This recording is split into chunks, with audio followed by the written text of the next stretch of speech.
Okay.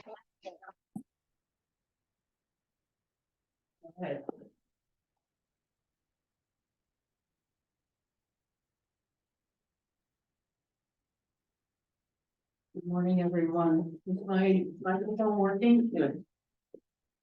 Not all. Only moving around.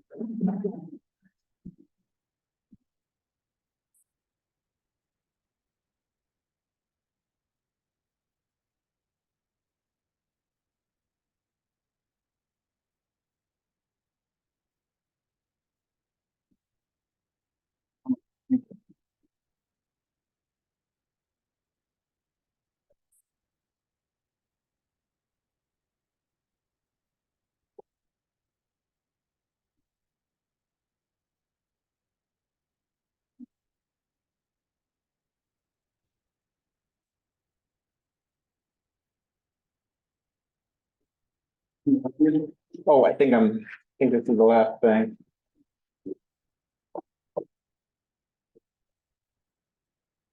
Okay. Good morning, everyone. Today is November 20th, 2023. The Town of Crestone Board of Trustees meeting is being held both in person and via Zoom.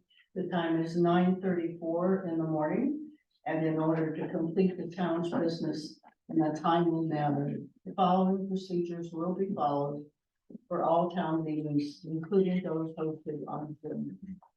All meeting participants must keep their microphones muted and the videos turned off except during citizens' comments and unless called on to speak by the board. Per the Town of Crestone Board of Trustees procedures and rules of order, we allow 15 minutes total for citizens' comments. And during those 15 minutes, speakers will be allowed up to 3 minutes to speak, after which they will be informed that their 3 minutes are up and their microphones will be muted. Before speaking, please speak your name and address for the record. If you have comments that are longer than 3 minutes, or if the time for citizens' comments expired before you had a chance to speak, please send your comments as correspondence to Town Hall, and the board will respond to your letters. We will take citizens' comments for up to 15 minutes as per our procedures. If multiple citizens have the same comments to make, please be brief. Should the time allotted for citizens' comments expire before you have a chance to speak, again, you may submit your comments to Town Hall to be included as correspondence to the board at their next regular meeting.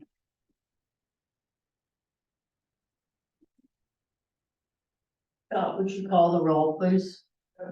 Mayor Danforth, Present. Mayor Pro Tem Martinez. Here. Trustee Byer. Here. Trustee Pawlowski. Here. Trustee Lakai. Here. Trustee Kinney. Here. Also present is Interim Town Administrator Scott Ayersman. Attorney Walker will arrive at 1:30. Thank you, Scott. Benjamin, would you read the vision statement for us? Historic Preston, Colorado exemplifies small mountain town beauty within a community committed to sustainable living practices and spiritual traditions. The town continues to celebrate its pioneering spirit and unique diversity through contemporary self-reliance. Crestone's goals are to enhance economic viability, environmental preservation, renewable energy use, and social responsibility. Thank you. Next item is approval of the agenda. Are there any comments? Dennis? Mayor, I think, my request is to have 3 items that are on the agenda, tabled to another time. And those are, item 8C, 8E. Would you just go to the record, would you read it? It's the clerk book's quote. 8E, which is the Delta Dental renewal quote. And item 8I, the appointment of Scott as the town clerk. I think until the board in its entirety has been able to see and understand the current budget situation, I wouldn't commit to any additional expenses other than our monthly bills. Well, that's my request. Any objection? If not, those, please add those items, stop, Oh, comments. yeah, but my one comment about, item H, which is appointing me as town clerk here. The reason that I had only put town clerk instead of administrator, and I don't have, a contract to present or anything like that, is for the reason that, Dennis had just mentioned, that where we're at with the budget is, it's a little bit unclear still, how much money we're gonna have to spend on personnel for next year. So what I'm proposing right now is actually, rather than a contract or anything like that, I'm just asking for a motion, appointing me as town clerk at my current pay rate. That way, I'm in an official position and not an interim position anymore. That's something that we've gotten some criticism about. And then we can just make that official and move forward. We don't have to do that today, but that was the idea behind that. So I think we should leave that item on the agenda for discussion. This is what you were asking here on the item I, were you wanting to table that? Is that what you were saying? The three items that I mentioned, yes. Okay, so that was item E, and what was the other one? I said 8C, D, 8C, 8E, and 8I. C, E and I. and I. Okay, and I think, you know, I'm fine with tabling the other two, but I think we should keep I just for discussion. Just because we do need to have, it's good for us to have somebody who is certified, and we should make a decision and, you know, we can adjust budget and whatever, but I think we should have it here for discussion and remove the other two. Adam, I think on the clerk books quote, we should at could you least, speak into your microphone? I'm just gonna speak up. I think on the clerk books quote, we should at least get the information and see how that applies to who fills those positions, if somebody fills those positions. And if that has the potential to save us any money. So I wouldn't necessarily be wanting to make a decision on purchasing that, but I'd like to hear how much it costs I think there's a quote, in there already. yeah. Okay. Why don't we leave it in as a discussion item? I'm not gonna change my mind. If you don't wanna table it for another time, that's fine. But you're gonna have to wait. Well, show of hands or Kim. I agree, we should, table item C and E. For more information. I agree with Kizem that we need to get somebody in that position as a, just for now. You know, not an interim, sounds like a substitute teacher, you know, we need to get him in, at least by name alone. And he stated he would stay at the same pay. So I agree with Dennis, we should table C and E, but we will discuss I. What's the opinion? Benjamin, Um, do we leave it in and discuss it, or shall we delete it and not? I think I should stay in, C and E, we can take out until we have more information about the budget. Is that what, I mean, that's what your reasoning is? For all three, yes. But if we're still, Speak into the microphone. we still need somebody, at the town clerk, and we have to have that's set, and if he's gonna do it as the same pay and everything, then it's not gonna affect. So if you speak into the microphone, it'll get into the record for people listening on Zoom. I was just saying that I think that we should leave I in, because I do think that Scott's right, we should have somebody as clerk, it's part of our, protocol to have a clerk in. And if it's the same Hey, it's. Same pay, then it doesn't, gonna carry over into the next budget season anyways. Isn't, So I make a motion to approve the agenda as presented with the exceptions of tabling item number 8C and 8E. I'll second the motion. further discussion on the motion? All in favor signify by saying aye. Opposed, nay. Nay. Ayes have it. Motion carries, the agenda is, Name is, Dennis. Oh, who is the second? I was the second. Perfect, thank you. and the agenda is approved with the deletion of items C and E.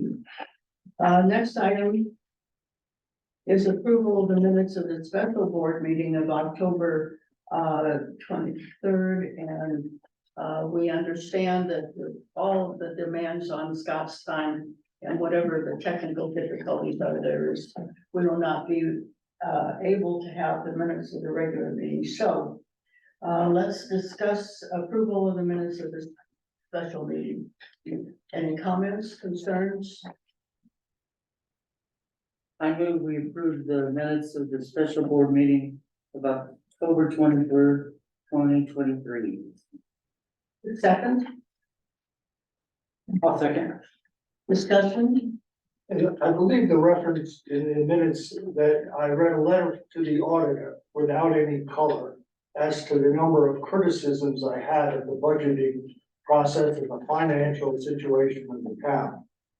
I think a little color added to those minutes would be appropriate.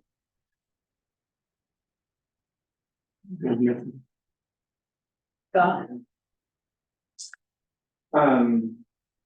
That's up to you guys. Do you want me to go back to the recording and go through, the details of his letter that he wrote and?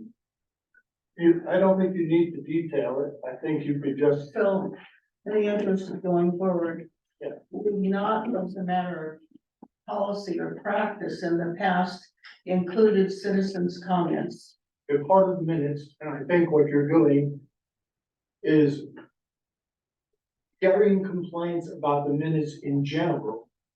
Okay, Call them vote.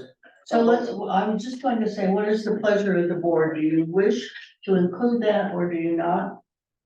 I think in matters of importance of that nature, they should be at least mentioned in some form. I actually think they should be included, having said that. We don't have to put the whole letters in there.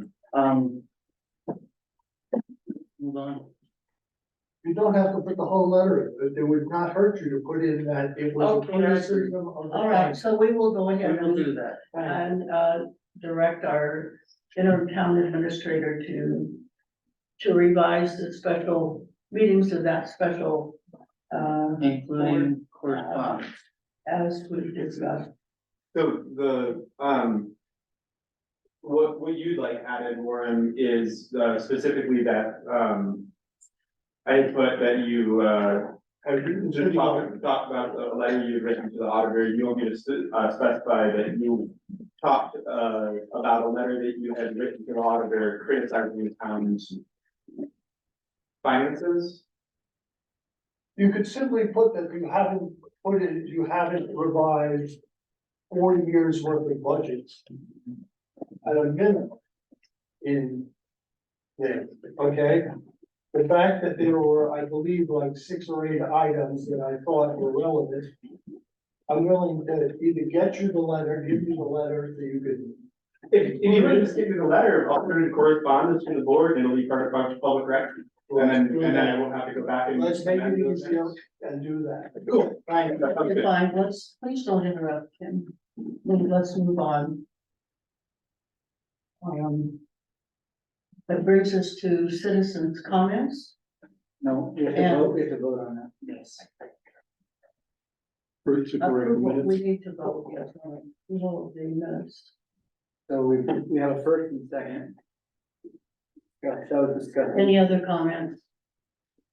All in favor of approving the minutes of the special board meeting as amended, signify by saying aye. Aye. Everyone unanimously approves that. Now we can move on to citizens' comments. Again, as you speak, please speak into a microphone. And the same goes for the board members, because we get comments repeatedly that if you're not speaking into the microphone, those listening via Zoom do not hear. So, citizens' comments, please hold up your hand. Nick, would you come up and speak into a microphone? This one's probably easiest. Okay, great. You hear me? Okay, Is it turned on? I don't know. Name and address for the record. Nick Navarez, 2271 Big Sands Way. I'm here with a few hats on that I usually wear. As producer of the Energy Fair, as producer of the 4th of July event, as a business owner in Crestone, and just a community member. We're all here because we believe in making this town be the best it can be, and believe that we can all make a difference. I am here once again to open dialogue between the new guard and the old guard. The community is changing, and it is everyone's benefit to recognize that inevitable shift and to work to compromise. Businesses and the community at large are suffering due to the decisions of this board. And so I am here to once again offer my help to not only reinvigorate the special event sound discussion, but also to be a voice for the hundreds who support progress, who are far larger than those who wish to stymie growth. We are better than this. We can find a common ground. But you, the trustees, must be willing to see how events benefit the community. I'm at your service. Thank you. Next. Name and address for the record, please. Michael Booth, 1535 Spanish Creek. I wrote a letter to the editor of the Eagle, and I wanted to give you a little excerpt just to put it on record. I'm a frequent visitor to the town of Crestone. I enjoy the closeness of this community, the access to the services here, and the culture. I often wonder what it would be like to be a citizen of your town. I would love to participate. You're lucky to live in Crestone. I live in the Baca, far away, off of Badger Road. That's probably why I visit the town so much. I also own a business in your town. I employ some of your residents and provide them with an income to live comfortably. I provide services in your town so that your fellow citizens have benefits in your community. I also pay taxes in your town so that you can have infrastructure such as a town hall, town employees, clean streets, parks, and so on. If I was a citizen of your town, I would definitely do some things different. I would celebrate my town and community. I would build a unique culture, something new. I would embrace my town and call myself a Crestonian. Now imagine tourists coming to town, experiencing the same culture, bringing much needed cash flow to local business, like shop owners, artists, musicians, yoga instructors, curators of all things Crestone. Imagine the tax revenue that would be generated to bring even more infrastructure, pay off town debt, ensure long-term water and sanitation resources. Imagine happy smiles on every corner, music in the air, dancing in the streets, the smell of cuisine from local restaurants, children playing together in the parks. Imagine a vibrant community with a unique culture not found anywhere in Colorado.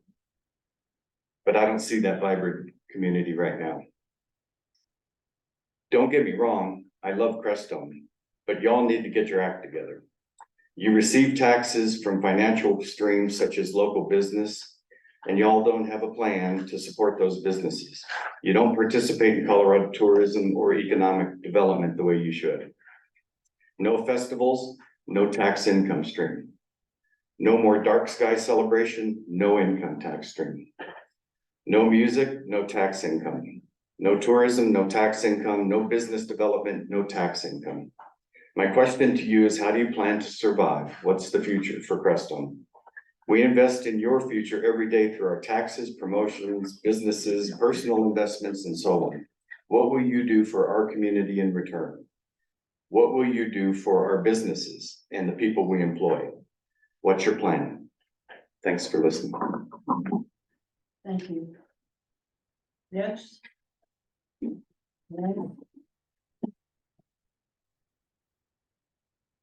Warren Stephen, 271 West Carbonate. I think that, having written to the accountant and spoken to the town's attorney, either one or both of them are committing fraud.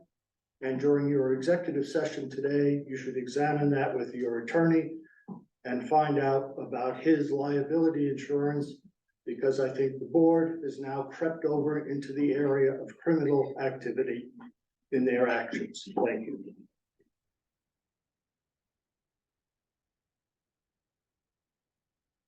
Next. By Zoom, anyone? I don't see anyone holding up their hand. No. There's one.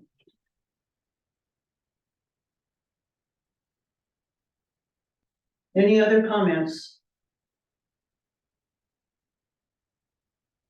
We'll go ahead then and close citizens' comments and move on to the next agenda item, which is correspondence to the board.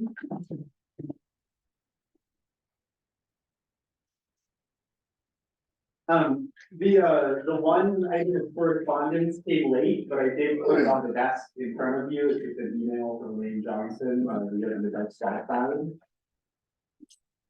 And we can take that up as well. It's an agenda item, so let's discuss that then. Moving on to item 7, reports, minus the first one, and in view of our budget concerns, sales tax concern, the main thing I would report on is that I've been spending a lot of hours this last month in tourism for the dark sky and for our county. The Colorado Tourism Office has joined with the County Tourism Council. We had 2 open community discussions about bringing tourism into Saguache County. As a result of that, there's grant money available, and bids have been received to do branding and establish a tagline professionally for Saguache County. The state wants to bring people into the county, and we had a meeting last Tuesday and listened to the presentation of bids, and we had a work session Saturday. We're going to have a special meeting on the 28th of November. We're working at full speed to get a professional branding for our county and tagline. And we have some really interesting bids to do that. And we'll be spending a lot of time, but this could have a significant effect on tourism.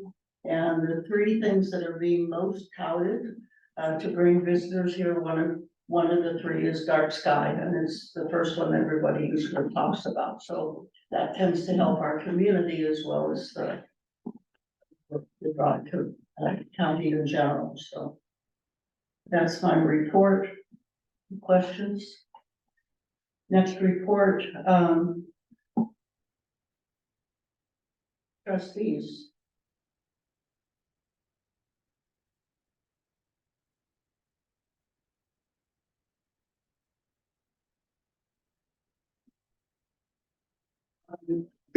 Kim? If I may. Do you remember that, course we had over at the T Road Brewing Company? When Dola, I think it was Dola, showed up, and we all wrote down our major priorities. And then we whittled it down to 5 major priorities that were important to the town. Boom, boom, boom, boom, boom. And we listed them. This is number 1, 2, 3, 4, 5. And we all agreed it was a great meeting. It was a work session, but it was a great meeting. I really, really would love to have another one of those meetings with a facilitator to keep us in line and we don't get off on our tangents, and to get back to the important things that are are serious and, you know, I don't wanna be Steamboat Springs. Okay, I'm pretty happy with Crestone the way it is. But, you know, we do need to generate revenue and whatnot. But if we could have one of those sessions, that is my please.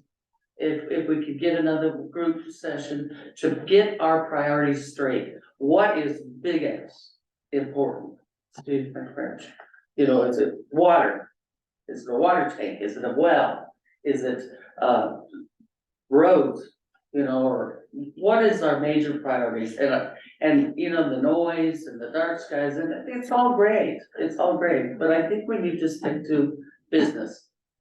And that would be my request. I'd like to respond to a small part of what you're saying.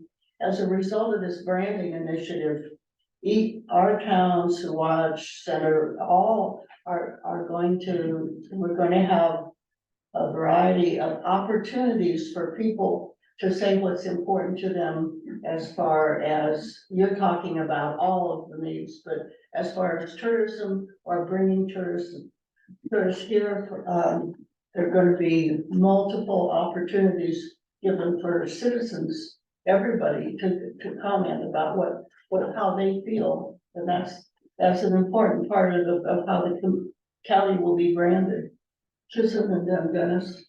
So it's interesting you should bring that up, Kim, because I've been desk cleaning at home and I came across some of the paperwork. It wasn't from that exact meeting, but it was one that when Leslie came on board, she had us go through and list priorities. And, you know, we did that very seriously on what I saw that. Yeah, we worked on this and, I absolutely agree with you. Because sometimes we just got this hodgepodge of things that we think it, and it's like, what's the new shiny thing, or what's the new important need? And I think it would be really good for us, instead of just to put our fires to make a plan, and we did before, that was really right on. And it's like, you know, we really looking at increasing the tourism and the textiles, and that's a good thing. But do we have the infrastructure to support it? And we've looked at things like affordable housing. Do we have the infrastructure to support it? And so I would really like to see us, you know, have, looking, we have a board retreat, which is good. But I think that we have a professional facilitator who takes us really into, and so I think we're at such a point right now with the town, and we have so many issues that are just like happening all at once. To this idea of making a plan, and also think of the plans that we've made. It's like we see how we throw out the old plan every time a new idea comes along, and it's, you know, I agree with you, Kim. Then. I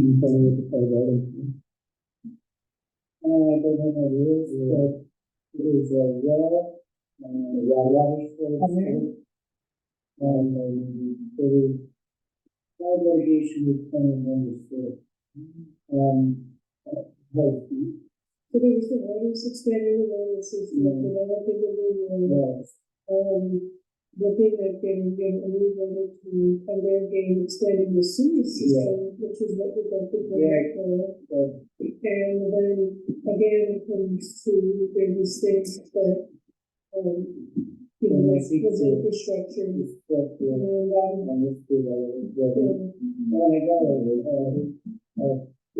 I did bring it with me, but something we could get online for a free estimate for foundation repair. So I think that's just, is, you know, let's look around, because this place is about to cave in. So, yeah, this building was also really the priority, it's like, we have to do with infrastructure. This was a priority, and, you know, I can't remember all of it, but a lot of it was really based upon the infrastructure. And then there again, seems that, Oh, the cemetery, I think would be. you know, our staffing priorities will be the. My concern is they were, and more skeleton a little bit, and they're sort of, you know, you have all this resource, I mean, resource being that, you know, probably could get, probably could get a and that, but without the skeleton of having, I think Scott right now is you're taking more than you can chew. And I think it's really important that we start to like, I don't even know what it is, maybe even with us, very, very clear on what we need to make this town, you know, it's almost like we're getting it back to square one. And it's a little scary, actually.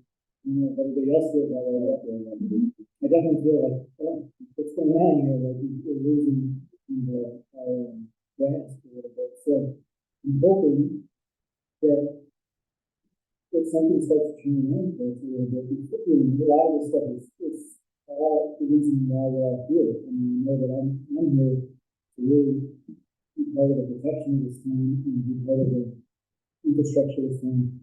And I also feel like if we don't have the foundations, we're going to be building and take the ground.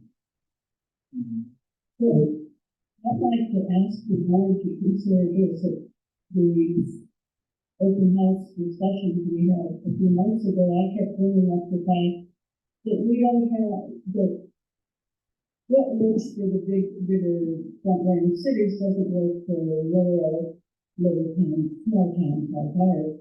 And what we need is help for our businesses. In other words, we need help. And we need to have our needs addressed separately from the way the legislature keeps going. I agree with that. I'm focused on three things because I'm part of the tourism company that we do. But I also would think it would be good if we really talk about what we want. Also talk about what we need and how we could address that need, because we have an opportunity to speak what we need coming up. And then that's the emotions. So one of the things that we remember to look at this paper just last week was also looking at campaign. And that was also put there because that is really into a lot of other things. It's a moving forward campaign development. But I think right now, we're at a staffing crisis. I mean, we're at a staffing crisis, and that's like the first thing we have to do before we do anything else is dealing with that staffing crisis. But I think crisis and local concern. Think about that again. Yeah. Alan? I think I would say it's a budget crisis. And that everything that we're talking about becomes a different conversation when you spend half an hour looking at the budget. And I think that Kim was saying that session, to me, I see it as a board, we have to collectively get together and step it up and manage ourselves and our staff in a more efficient manner, and where we can kind of rebalance everything and prioritize what we want our staff to do based on what we can afford to have them moving.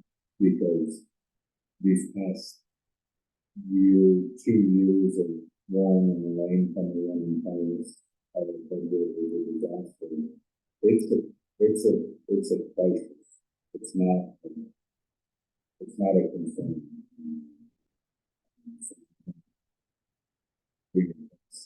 And starting over, like you said, I think we're kind of looking at 2019 numbers and having to start over and have to and kind of rebuild and staff.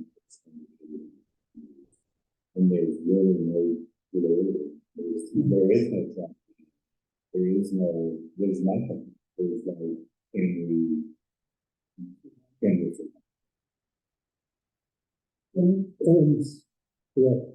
Everything is said, and, but we spent a great deal of time together over the last month or whatever, the four of us, sometimes twice a week.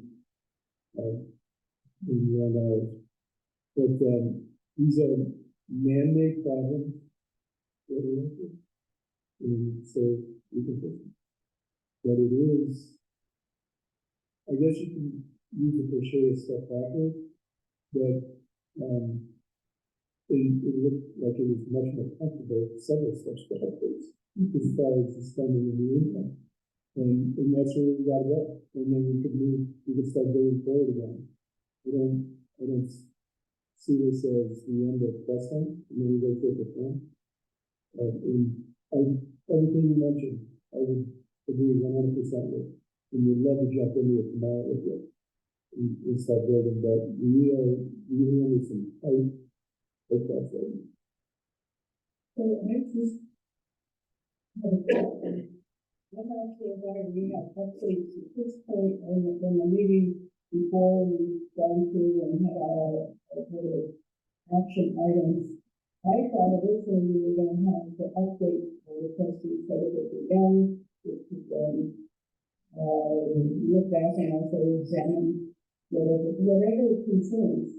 But what I see now is it's 10 after 10, we're sort of rambling along with the updates, and we're not going through the agenda.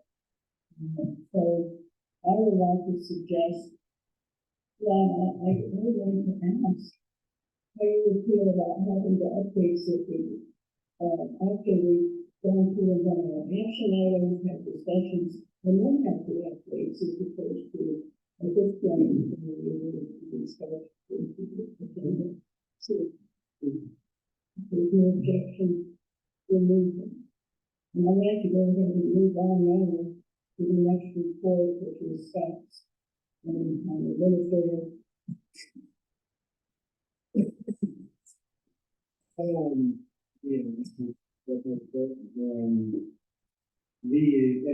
I've got you guys I've seen the shows.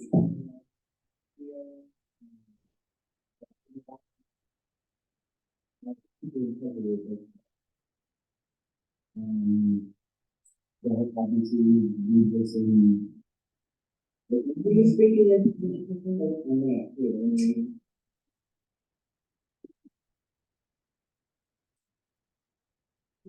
yeah, that's left us in predicament. So I've learned how to do the deposits, and I can do that piece of the job. Maybe I can do the water billing, and so as far as those essential operations, we have to keep moving at least. But you gotta get some really good finances, and I can't do financial stuff.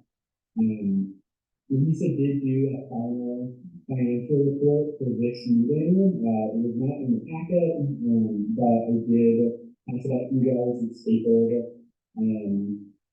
That includes, I believe, a credit card summary, the most up-to-date clinical news that we've got, and what was new stuff over there. So we do have those for this month, but we got something. And I have a discussion put in that in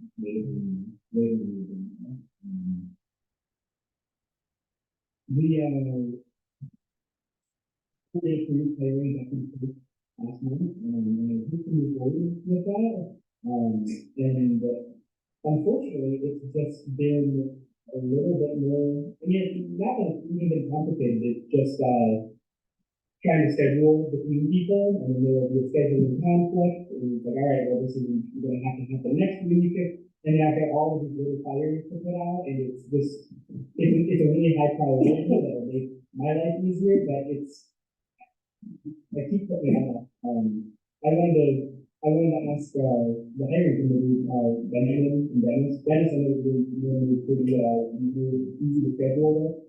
Benjamin, the schedule is a little bit more like quick, because you're really busy over there. I wanted to see if there's possible for you to do that directly to the applicant and schedule with them, just to take that little, snack back out of the way. We'll do that. Talk just for a few seconds at the beginning of the meeting, about that subject. I want to wait, along with Adam and yourself and Elaine, for at least enough, budget meeting or two, because there'll be another expense, that will be incurred. But I agree, the office is totally understaffed. It's gotta be really, really hard to get anything done. But, we're in that spot where we just have to do that. So let us have that opportunity. Maybe the best thing we can do is to let the two candidates know that they're still under consideration, and if they'll bear with us, and see what time that we would like them to do that. We'll see. So we definitely need another meeting or so. Yeah.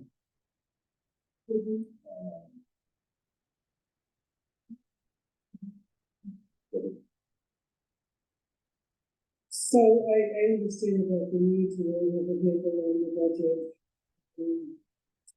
Before, we really get too far into how many people involved. How many people involved in that cost. We're talking about extra personnel, we're talking about essential personnel, right? And we've got, basically got the office, pretty much like plans out. So if we go back 2 years, we were overstaffed. We had an administrator, we had a part-time clerk, we had a deputy clerk, and we had a front desk person, plus a bookkeeper, plus a treasurer. Okay. We know that within our own budget, we need is to have a deputy clerk or a clerk and administrator proposed two together, and we need to have somebody who is a deputy clerk and a front desk person. So I don't know how much budgeting is, but the team cannot function without at least another 1 or 2 people in the office. It's essential personnel, as we capture personnel, and we can see right now that that's not, of course, is not able to do the job of more 5 people.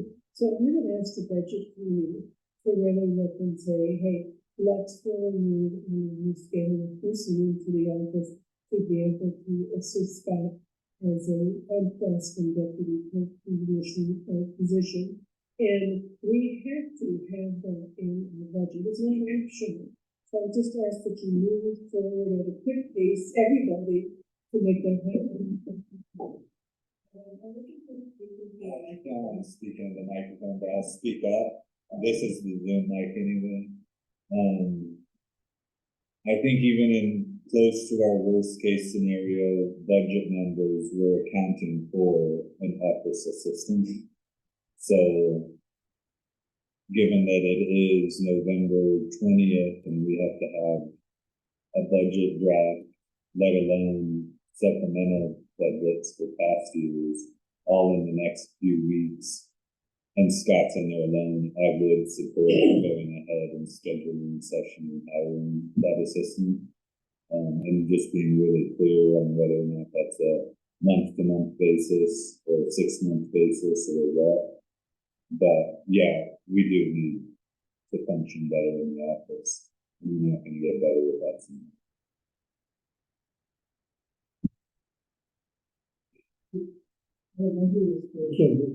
Yeah, I just had a question on regarding that treasure, Lisa, because she is president, and she has 30 days.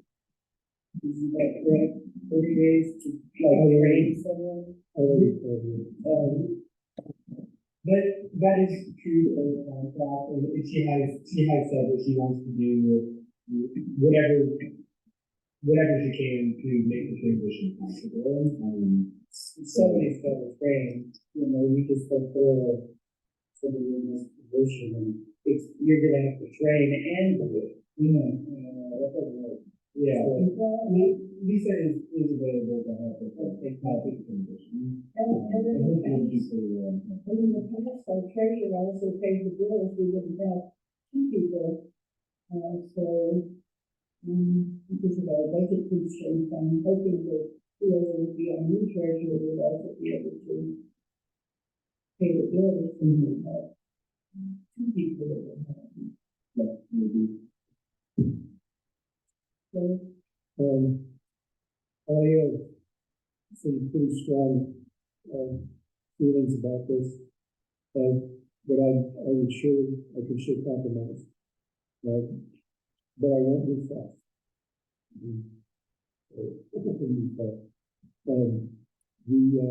It may be a time when a board member or two might come in and put a couple hours behind the desk to meet with people, talk to them, find out what their needs are, maybe write it down, pass it on to staff. And keep communication with the community on that way. The other thing is, every meeting we have, probably a half dozen items, sometimes more, sometimes less, are thrown out.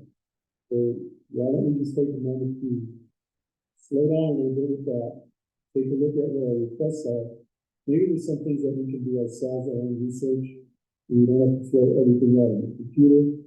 The internet system, all that information is incredible out there, and what we can tap into, as the folks have a little bit difficult time with it, but it's there, and we can take some of the heat off them just by slowing down all the things that we ask them to do. And I know a lot of it is very specific city business, and that's not what I'm talking about.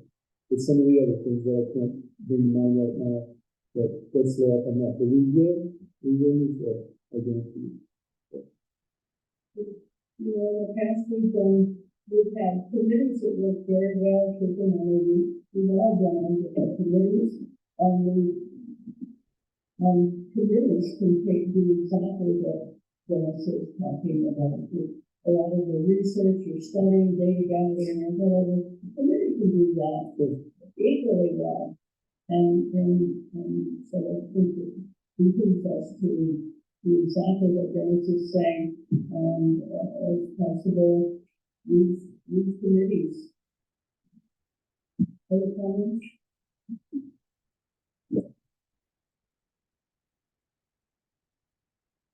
Do you have any other stuff? Oh, yeah, I think a few things. I mentioned there was an issue with the meeting minutes last month. Apologize for that. We were something that couldn't go right next year. We have bandwidth and we can do a full system so that we don't have to do everything in the drive and then potentially have an issue with the content. But we would be the good way going. Those minutes. We do that.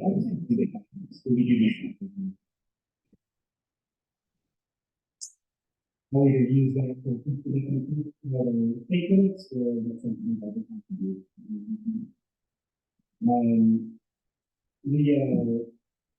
I talked a little bit about the municipal common center, we are going to do the fact mentioned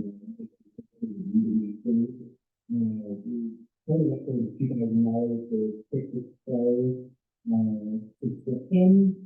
The $2,000 we're already paying $1,500 for $50, and the extra $500. Which is something I think that we should consider doing. So that $2,000 is something we're essentially already been paying. Most of the costs for setting up, which is specifically a municipal common council, specifically not most of the cost is in the actual data migration and setup. And then there's a cost of community and ongoing cost of security. So it's something that once you get the right person trained up on it, they should be, it's a relatively significant cost for the unless they put it, when you get something new and it's and then it can be fun for training and it's around. But anyway, that's just a. Yeah, you know, we asked you specifically to look into the fact that you're doing that and planning something, what is it? How much of it will take out and how broad will this, this planning something will be living as well, or is it like taking the whole budget and then? Yeah, it actually does, it's pretty cool, there's a couple different options of it, the first thing is really how we're gonna integrate the system, which is what we're already using, and so it turns quick, it adds additional tools to turn quick into, the still kind of ready software, and,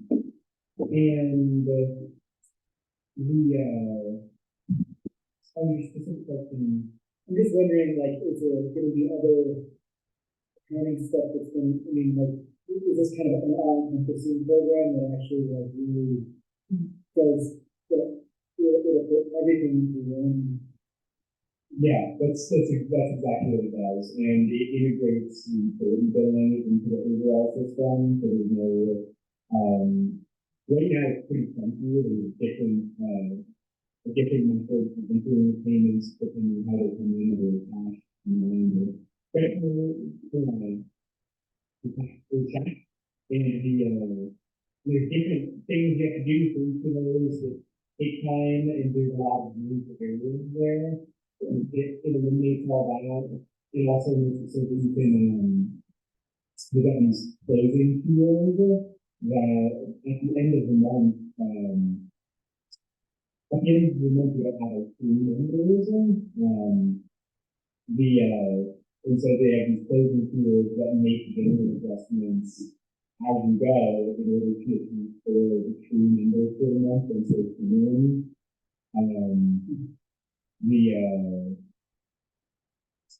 It can break apart on a paycheck even, or in the profit and loss,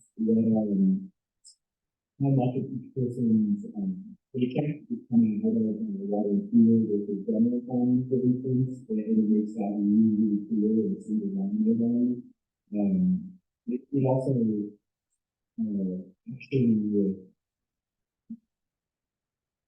what the software creates the terms of finances based off of so you put together the budget, and that's what they actually use to generate the change.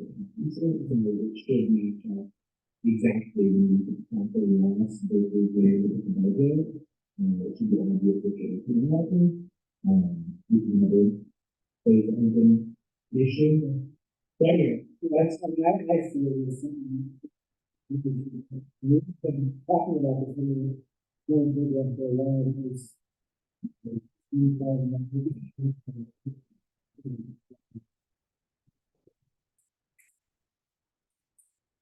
It's so similar. It is.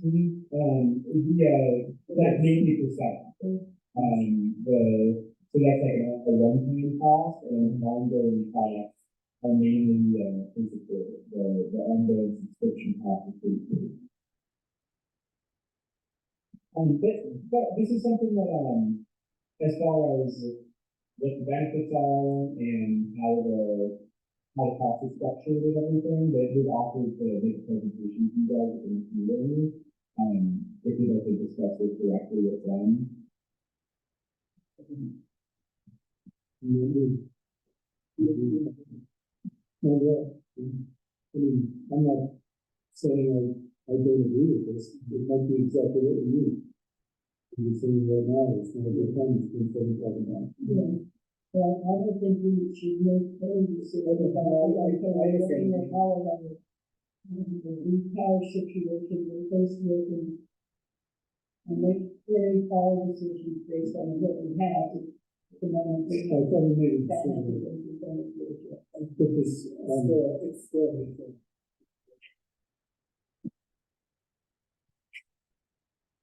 Yeah, well, that's definitely, yeah, perfect. To move on, we also did a Narcan training, some folks came out and trained the town staff on how to use Narcan to respond to opioid overdose.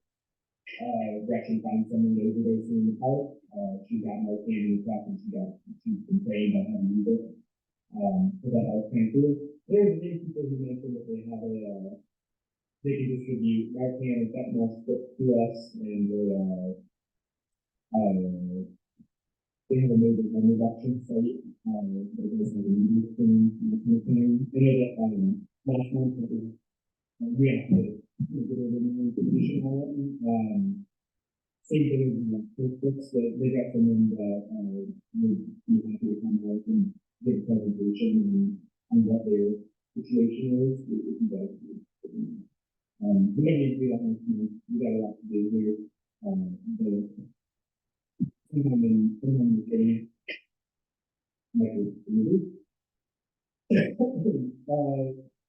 We did order and receive a phone here, I believe that we're gonna actually have him call it, however, he's, really sick this morning, I guess he's got some things going on. So he's not gonna make it to the thing on it. We have moved forward, a little bit about it. He's gonna say this really, he's come up with a really simple, the system to go in, this summer facility to help punch, solids and things that are coming in and cleaning up my hands and things and that's that can be the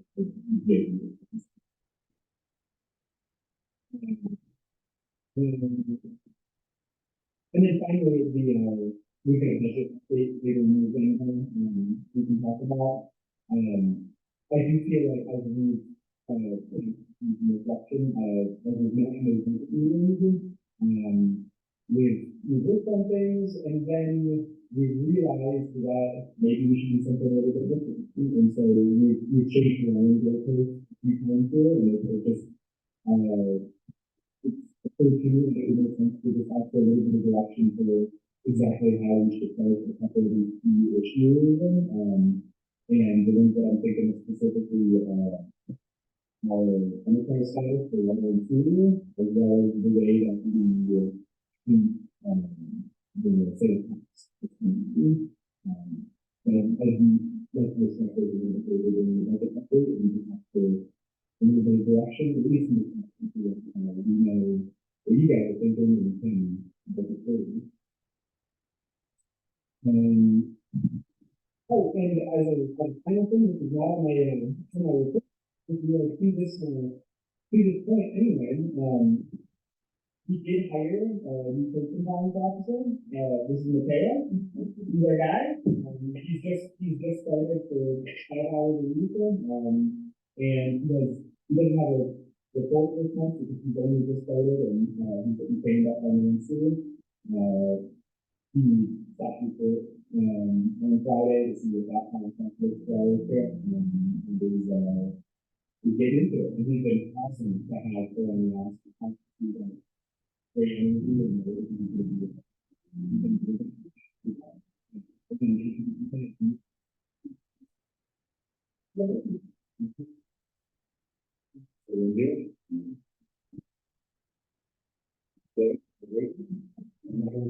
hopefully be able to where I can make an impact. Just try to do the best I can and just try to see what's going on here and how best I can. So where the direction I do is we have and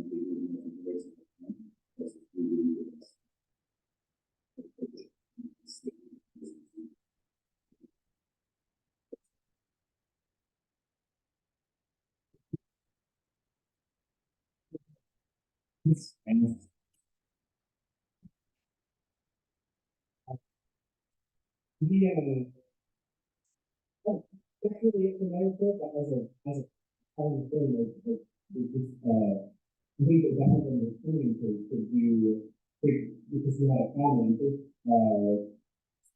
he is a little bit late. Oh, I apologize about his something. I just wanted to bring that up, if you guys wanted to receive his comment, I know that's what he's here for, and if not, I won't be offended that we come back with it. And if not, I didn't want him to sit here for too long waiting for comment. Yeah, so that's another. So yeah, I'm gonna do it.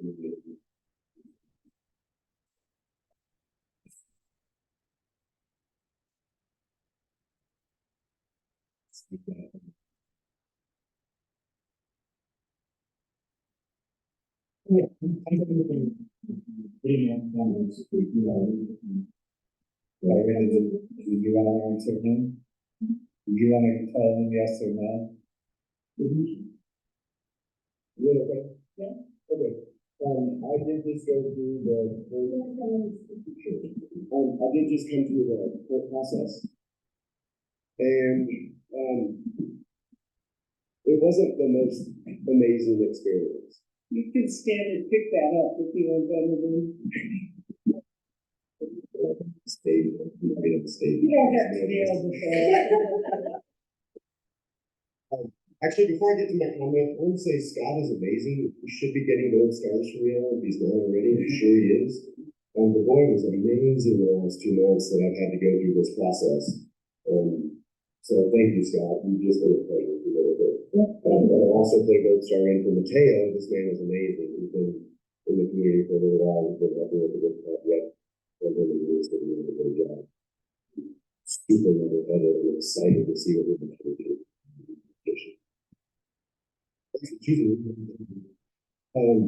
Anyway, the whole process was, y'all, it's a little bit of a challenge. From a community member's standpoint, there's no latitude in that. Per se, here's my point, is I went in, for a thing over the skate event with the pirate ship. But at the end of the day, the code enforcer was pretty obviously not acting appropriately in that measure that they took. The challenge became is that once I got to court, there wasn't any room in the court system for the court to do anything, even though they acknowledged that the infraction was improperly handled and actually shouldn't even have been handled the way that it was. And so now here I am as a community member, and someone who does a fair bit in this community, at least over the course of the year, I've taken a couple of years off. But it's very difficult to be in a situation where, honestly, your code enforcer says in court that we created a dangerous and hazardous situation, which obviously we didn't necessarily, but that she stood there for 45 minutes and just allowed it to continue without coming over to us, as has been done in the past, and said, hey, yo, boys, what's doing? Can you get the trailer out of the way, even though the road's already blocked? Because obviously every time we've been asked in those circumstances, we have made the appropriate moves. And so I just want to make you guys aware that that's happening. And I honestly believe your attorney is working you. Because he had the opportunity to actually make this just clean after the apology that I gave him in sincerity. Realizing that we've shifted our movements a little bit in the community, and I support that. What I don't support is someone who should have come up and asked us to yield or given me a citation on the spot while I was standing there, but instead went through a process of trying to take pictures of things that didn't include us because we were standing there. And then mail me a ticket. And so I just want you guys to know that, because I did apologize to the attorney. I'm like, look, bro, I get it. We're changing some protocols. I support you. I support what we're doing and how we're doing it. And I want to get enrolled in it. I apologize. I won't do it again. Let's just waive this and move on and say we're doing it. But instead, we wasted a bunch of people's time. And unfortunately, your money. And at the end of the day, you got a third of the money that you were originally supposed to get because the court system worked for it.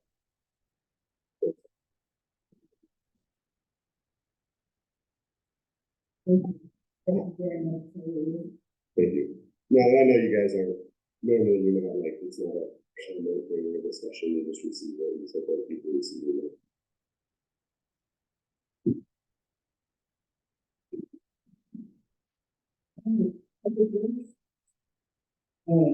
Becky is, English here, like, I know that she is also doing the bench, was she had mentioned to me that, she is, planning to do, Christmas lights in the two sides of the building, but there's no fear that she has time to do the full Christmas decoration. She needs that person. So I told her that, it's already done. Yeah. I just want to really, I'm gonna do that, do some. Maybe like, people think about it, because there's gonna be some, you know, one type of road, and some wild and everything, people can feel like between her and Iowa, but the two of them can get together for that. So, who knows if in public works, so when the other, Yeah, it's just that, no, we,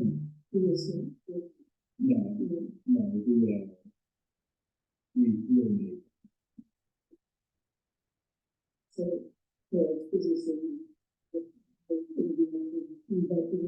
inspections and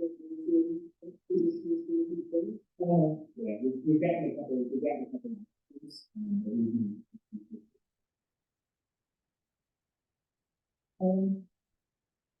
has Scott broached the conversation with you and the public works? A little bit of maybe. That's something that we're open to considering. One thing to note is that, the pay schedule can be a little bit all over the place. Also, for things like, like, yeah, something that like comes up out of the blue, and Mateo does have another job, that he has a lot with, doing ADM and, that wood and, that stuff. If someone needs to get a hold of it, I know it was, let me rephrase that, it's procedure for getting a hold of the cell phone number, we just, citizens just call, kind of with a message. If they have not now sitting in the conference, you need to go into the conversation. No, okay. I'm glad you asked, I forgot about that myself. There is actually a code compliance cell phone with its own number, prepaid phone that have you, during your trainings with me, have you talked about that at all? I only did say that, no, I'm afraid it's.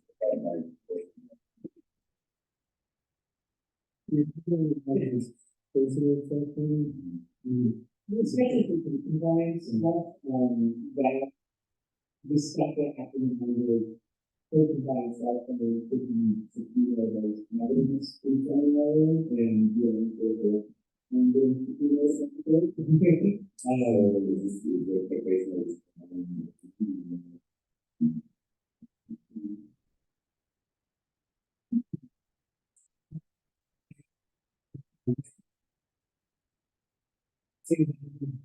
Well, the reason was, regularly, you could do the voice and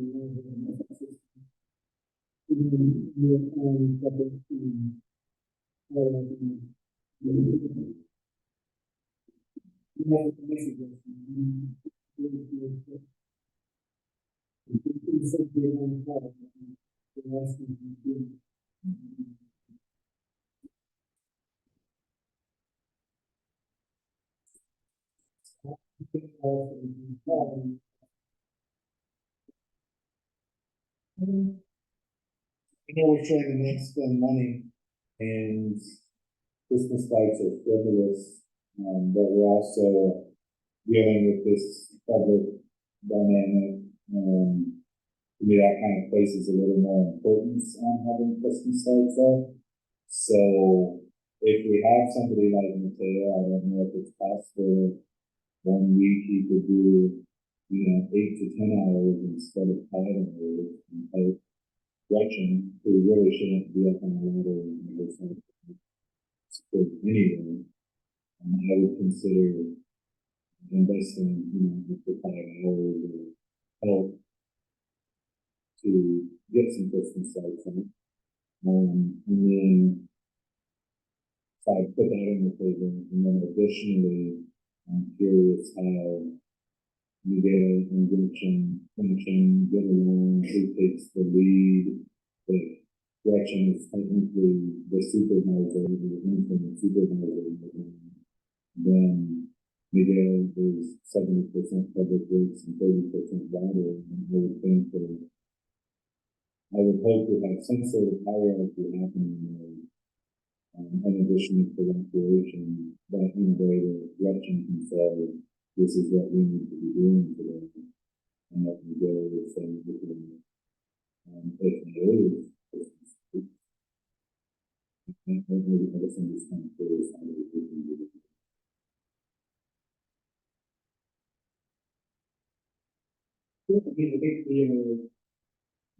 Gretchen is the superintendent and has the knowledge of done in learning, but it is kind of an interesting situation because as far as how to do some of these things, difficult, not because the biggest of this project, because how to do them, I believe that it is more involved because, leading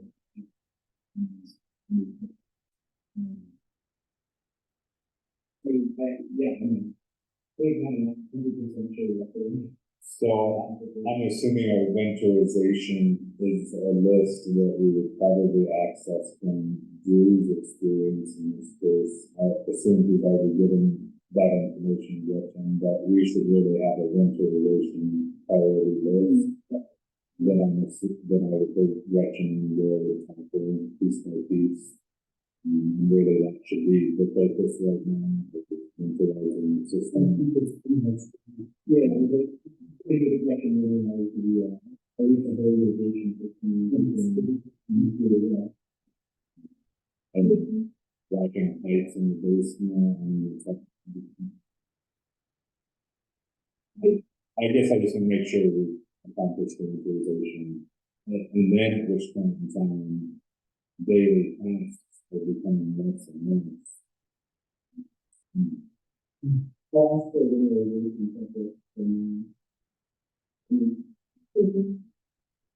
so we have an agreement where we should take the priority lead on the best types of things. And I also look at this really, we have really an interest in shadows.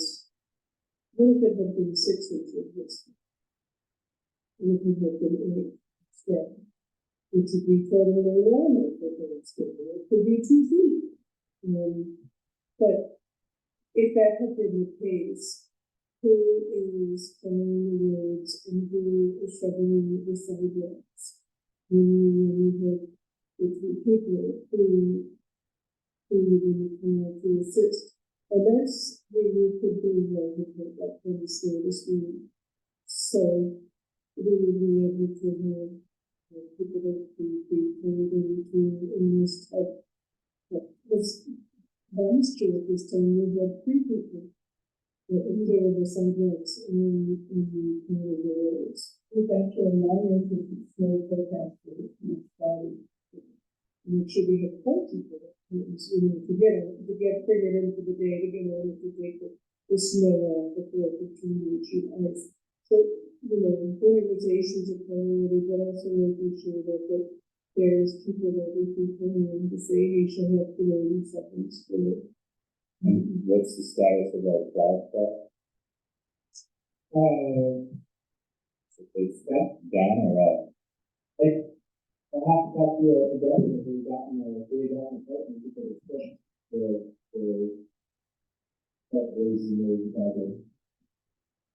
excuse me, isn't it the responsibility of the businesses that have sidewalk and that in front of the shed of their own sidewalk. You have to put people to park and that.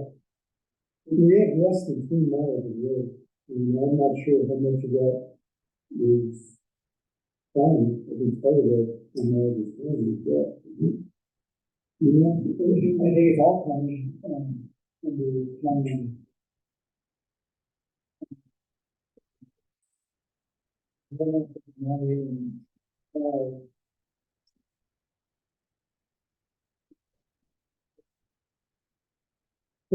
Maybe we should have either a committee or somebody really look into the entire snow removal situation and see what we're required to do and should do, will do, and what we're not. But how do we have people on call to do that? You are first people. You have to ask for the responsibility of the property, the shovel, the sidewalk, in front of the house. I think that, last year, we started getting people about it, and, you do a lot of people, and so Mateo is aware of that situation, if you need a.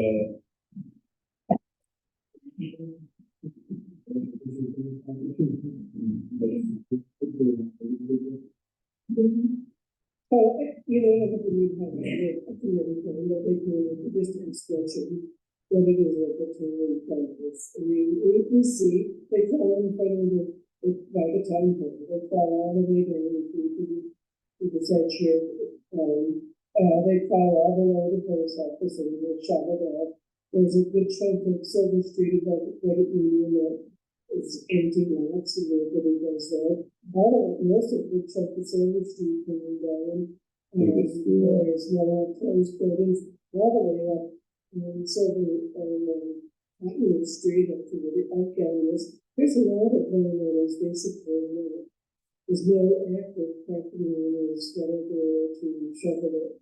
And then the town wants to make a decision that they're looking for the sidewalks. You know, we could make that decision, but I think if we can afford to hire somebody to come in on those days to have a facility removal. We all know that once it snows here, that's going to us.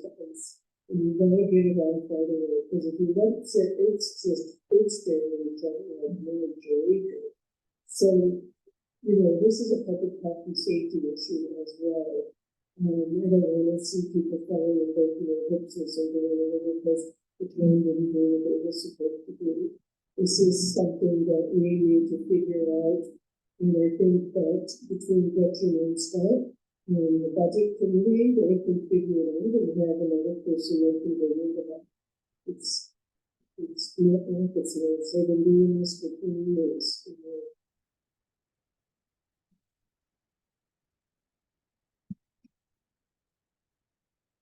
If this comes to shove, I'm going to Gretchen way up Christmas night, I'm not getting it from the money, but I can figure the lights to do so. You know, we have to get put in some time, I've got some time, I have to Christmas lights. We've got Gretchen there, I'm going to if we okay with passing the tail, the next hour to work on that. It's good. I think would you do that? No, I mean, yeah, we were just looking at snow removal or. I mean, my sister is going to take it. I probably don't have the issues so now. So it's kind of listening to you see it coming with the yeah, so I have to like say that around.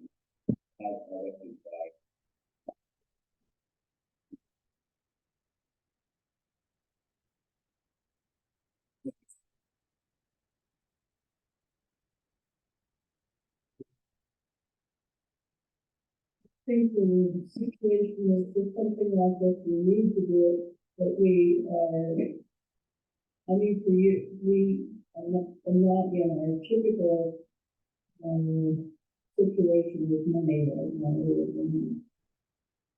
And I'm tired of that. I think, more than I do. So, so the list is I said, well, this is 37, could you just take this straight?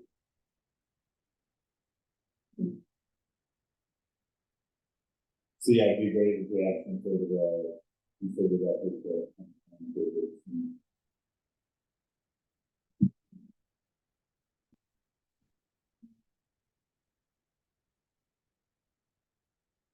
Include this to water, and after that, we'll have a commercial. We got. Yeah. You have to get some,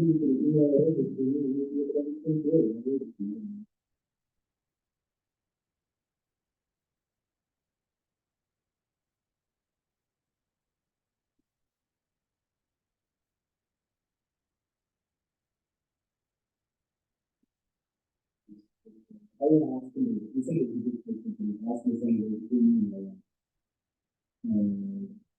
maybe we are not good. So, I think we have a community break before we do this. So people moving into action.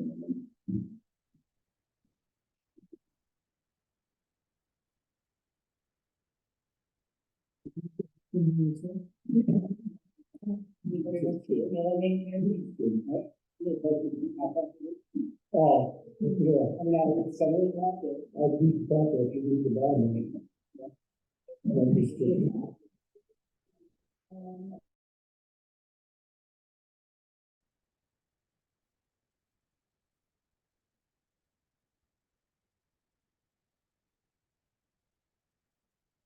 I'll call the meeting back to order and continue the discussion.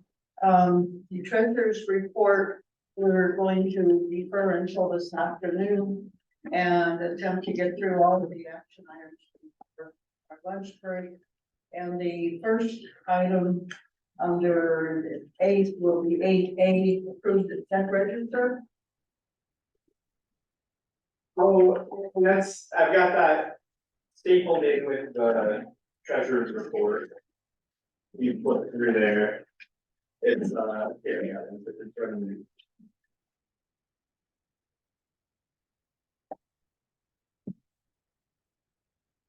It's the last thing in the treasurer's report when it turns sideways.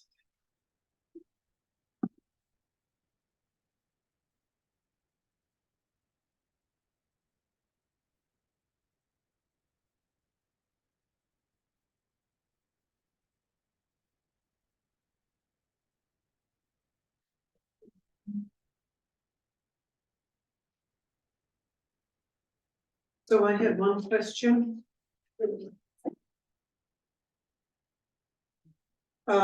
It's under the water and sand. Or water and sewer fund. 1025. That was the amount of 4,265. What was that purchase? Industrial supplies. Oh, Was that, that for the meter? that would have been the flow meter. Oh, by the way, Scott, what was the sales tax? Has that number come in? I'm sure. Oh, that's on the last page there. We could, what is the number? See. October.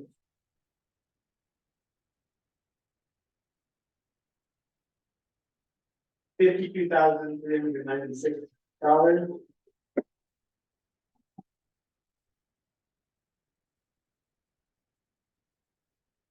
It's high, actually.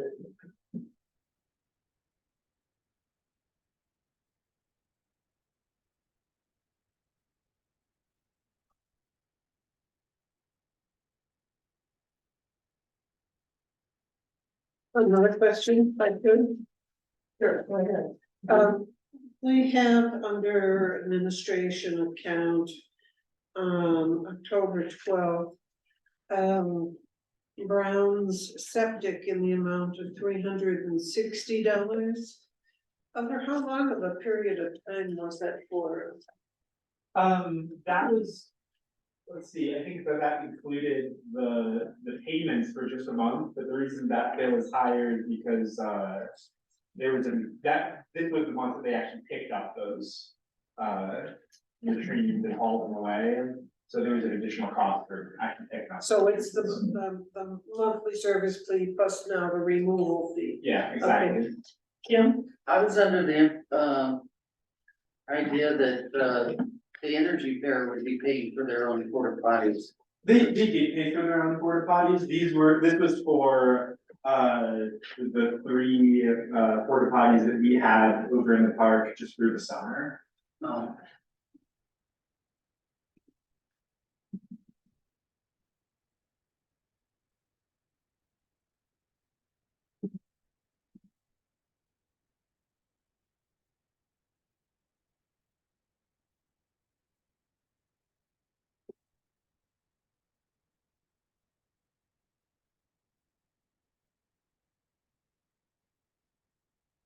Any other questions about the check register?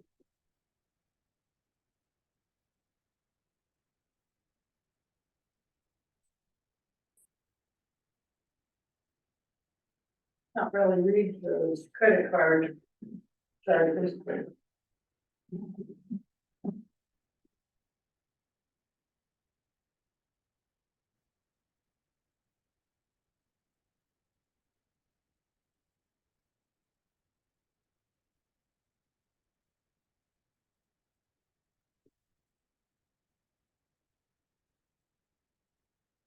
I move that we approve the check register as presented. Is there a second to that motion? I'll second. Second by Benjamin, discussion? No. On our credit card, that interest rate is 16.5. Is there any way we could shop around and get a lower interest rate? 16.5 if you don't pay it, right? Yeah, we always pay the credit card bill, before the interest rate. Before the interest rate? Applies either way. Okay, thank you, because that's pretty high. Yeah, we've got it set on auto pay. Okay, good.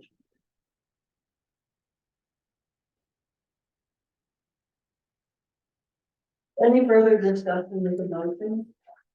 Approve the check register. All in favor, signify by saying aye. Aye. Opposed, nay, ayes have it. Check register is approved. That brings us to item number B. To review the invoice from the Baca Grande Water and Sewer District. And this one has already been paid, no motions need to be made here, I just for your information.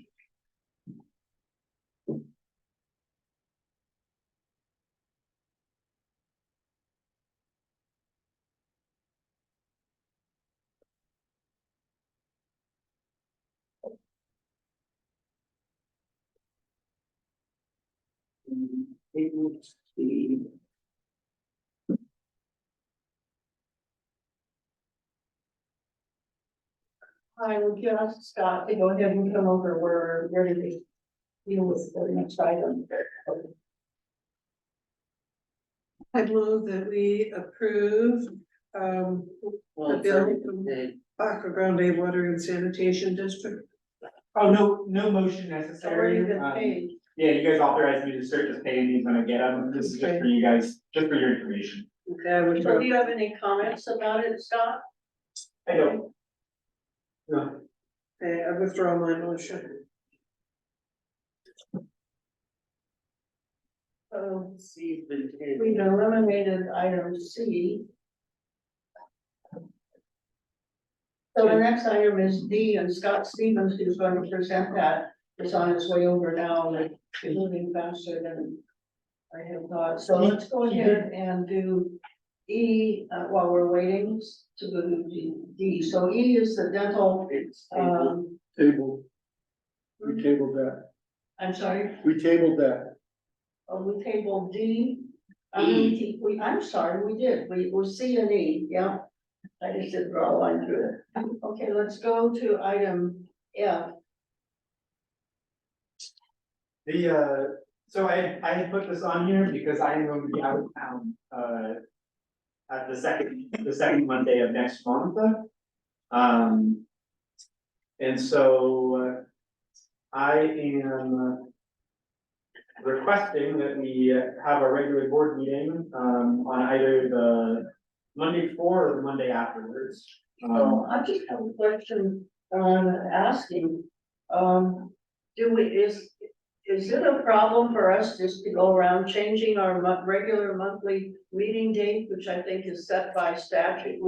We formally set those dates, and I'm not sure we can just change it. Well, maybe we should move this to the attorney's report, bounce it off the staff. Yeah. I will not be there on Monday, hear you. December 11th. No, I hear you, but let's do that because I think we should have the attorney's advice. I don't remember that we don't typically change regular meeting dates. That's correct, but with our limited population, I don't know if small towns have an exemption. You know, just when anybody's gonna show up, oh, okay, that's when we're gonna have a meeting. Let's ask our attorney. Let's have our attorney tell us, and that way. Yeah, I think attorney advice, but I know that in times in the past for, you know, an urgent reason, there has to be a special reason not to be able to change it. We do have the ability to do so, but it should be used sparingly. It's like, I made a doctor's appointment 2 months ago for that Monday, the 18th. And and it was just, you know, this change for this meeting, I had to do some real rescheduling that I had. So. Yeah, sparingly is a good word, but I think it's best just to let the attorney tell us that we can do that. Shows that we're aware of our responsibility to meet that schedule and there's the meetings. All right.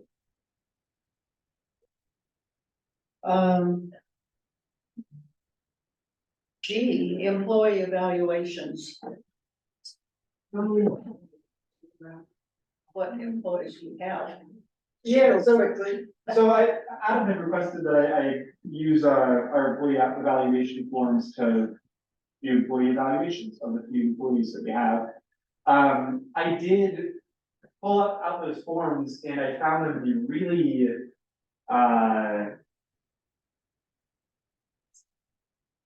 it was a 1 through 10 rating system on like a ton of different categories. And to be totally honest, I just am not sure that it's that applicable to the 2 people that we have on staff. So I did write up, I had just typed up, a little evaluation of, Miguel and Gretchen and myself. And I thought I would just send that out to you guys rather than putting it in a public meeting packet. But I did do some work on that. But that's basically the whole update on the employee evaluations. I'll email those to you guys. So employee evaluations are used to help us determine raises, wages, and then also our opportunities for us to give direct feedback to our staff. So if I was to say to Miguel, boy, it seems like as an employer, I could say, boy, maybe it seems like, well, I could say, hey, you've been doing really great at this, and we could be doing better if you did this or this. So they're very important dialogues for us to have with our staff.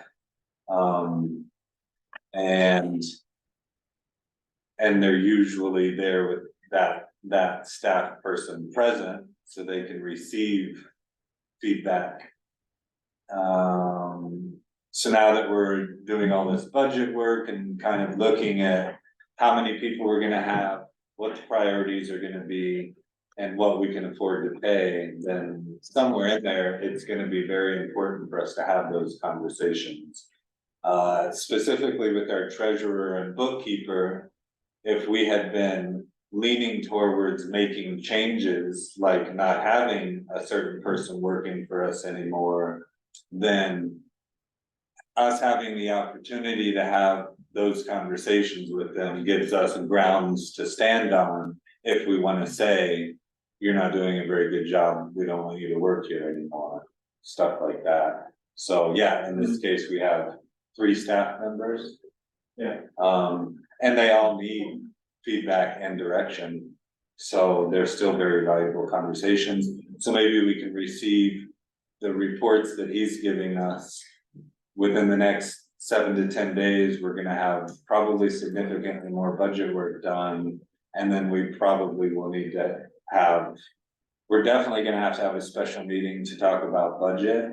And we might have to either include in that or have a separate special meeting to talk about staff, wages and evaluations. But those are pretty important things. My only question is there some merit in deferring the evaluations until we've had this fallout, whatever it's word, so we are more aware of where we're going to be with everybody and whoever than we are right now when we're. Yeah, I think it would be really important for us to read his reports leading up to those conversations that we're gonna have. And yeah, definitely we can defer to a certain degree.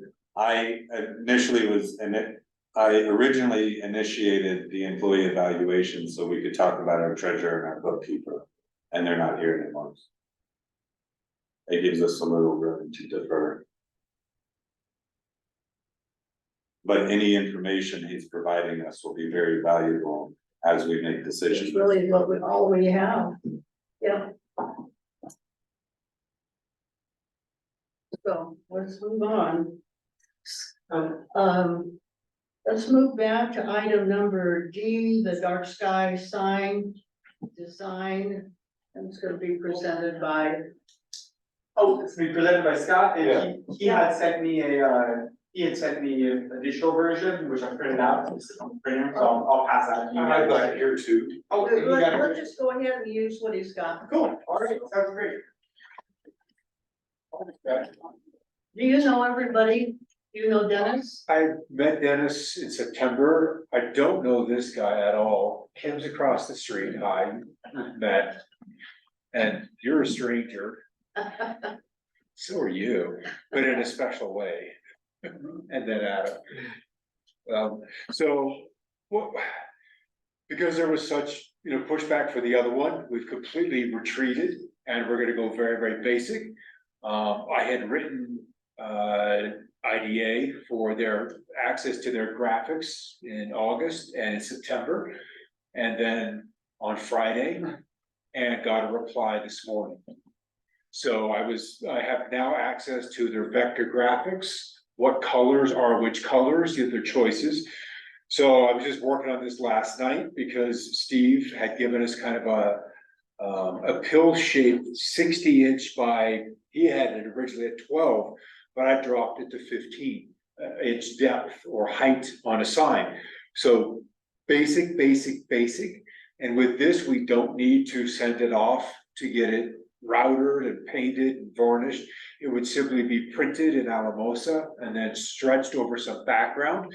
But after we kind of did this and I have the graphics, I'm like, let's drop it. So it would be 60 inches by 24 inches or 48 by 24, and then add community underneath.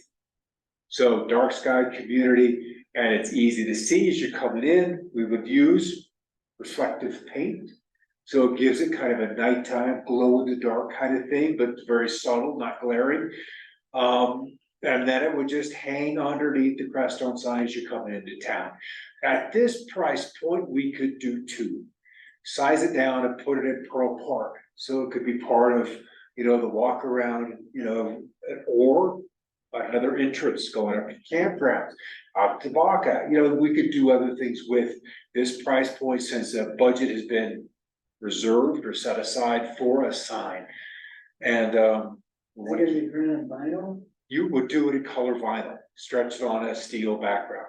And that way, at this price, we can replace it every 3 or 4 years. So it stays fresh. We have money in our county sales tax grant to pay for it, wouldn't come out of any town funding. Yeah, So you said this is printed on a vinyl, it would be a vinyl. and is it with a wood backing? It would be a steel backing or A steel aluminum. backing? Yes, so Okay. it's there, bolted onto the sign, because if you hang it, who knows, things disappear around here. So are you thinking here with our welcome to Crestone sign that we have, of putting it like below that? Exactly, Okay. so it would be in a 2-to-1 ratio, up here we're 3-to-4. So it would still be, and the thing is, it's simple to see, you're driving by a 30, even though it's a 15, it's easy to see, and then it's done, you're in and out, and then that meets their requirement, it's their logo. And I've just kind of gone through the other stuff they've sent, there's different star patterns that we could use, and I'll play with those later on today. Okay. I kind of like the idea. Although, if possible, instead of that big and that tall, maybe smaller. And maybe if we could afford 3 instead of 2, only smaller, I don't want it just to be obnoxiously large. No, Below our cute little Crestone sign. Yeah, we don't wanna stick it Yeah. out past the Sticking legs. out past. see, we lock And the that way, sides if off. we could get 3 instead of 1 or 2, we could do, North Crestone. How wide is that? And we could do. That is 48. Yeah, we could do the- Okay, so you said 60 though. No, I Originally, think 60 is too big. So we would want it to fit within the pole. Please. originally, when it was gonna be a possible, wood engraved sign, I thought it'd be cool because it would kind of do like more like a proportional thing, where it kind of comes down and then it has like a little stick out at the bottom. Like But pillars, this is totally different than I yeah, imagined, so I'd say Within the poles. yeah, within the bowls, or even like something that's, hanging, So are we Cross talking piece. about having the width of it being the same width as the sign above it? yeah, yeah, yeah. I mean, it's still gonna be big. it's still a different pattern than the other, so it's gonna stand out. That for me is kind of a given, and so Steve was thinking 12 high and then the 48. But then, with 12, we couldn't add community, dark sky would be all the text you could get in there. I'm like, we need to stretch that width so we can add dark sky and community underneath, and then it has a complete message. Rather than, and I'd like to even throw a dark sky community, but then we're getting kind of wordy and A is all by itself and it Well, gets this is blocked. pretty, this is pretty too. So I think with or without community, with, yeah, I kind of think so too. So But it this, doesn't this, have- I don't think the community has to be as big as the. no, because this is already 15 inches, and if we add 3 more, then we could squeeze a little bit, add community underneath. And we're not gonna see it just once, you're gonna see it in and out, in and out, in and out of town, so it'll be enough. Yeah, is that 2-sided? No, So you only see it it coming could into be, town? but the other sign isn't 2-sided either. So, because that's why the multiple signs elsewhere in town, you get hit again, and the colors tend to imprint. When you stick with these blues and with the reflective whites, yeah. So, at Little Pearl Park at the entranceway, we have a sign Yep. that's there that has, like who funded Little Pearl Park?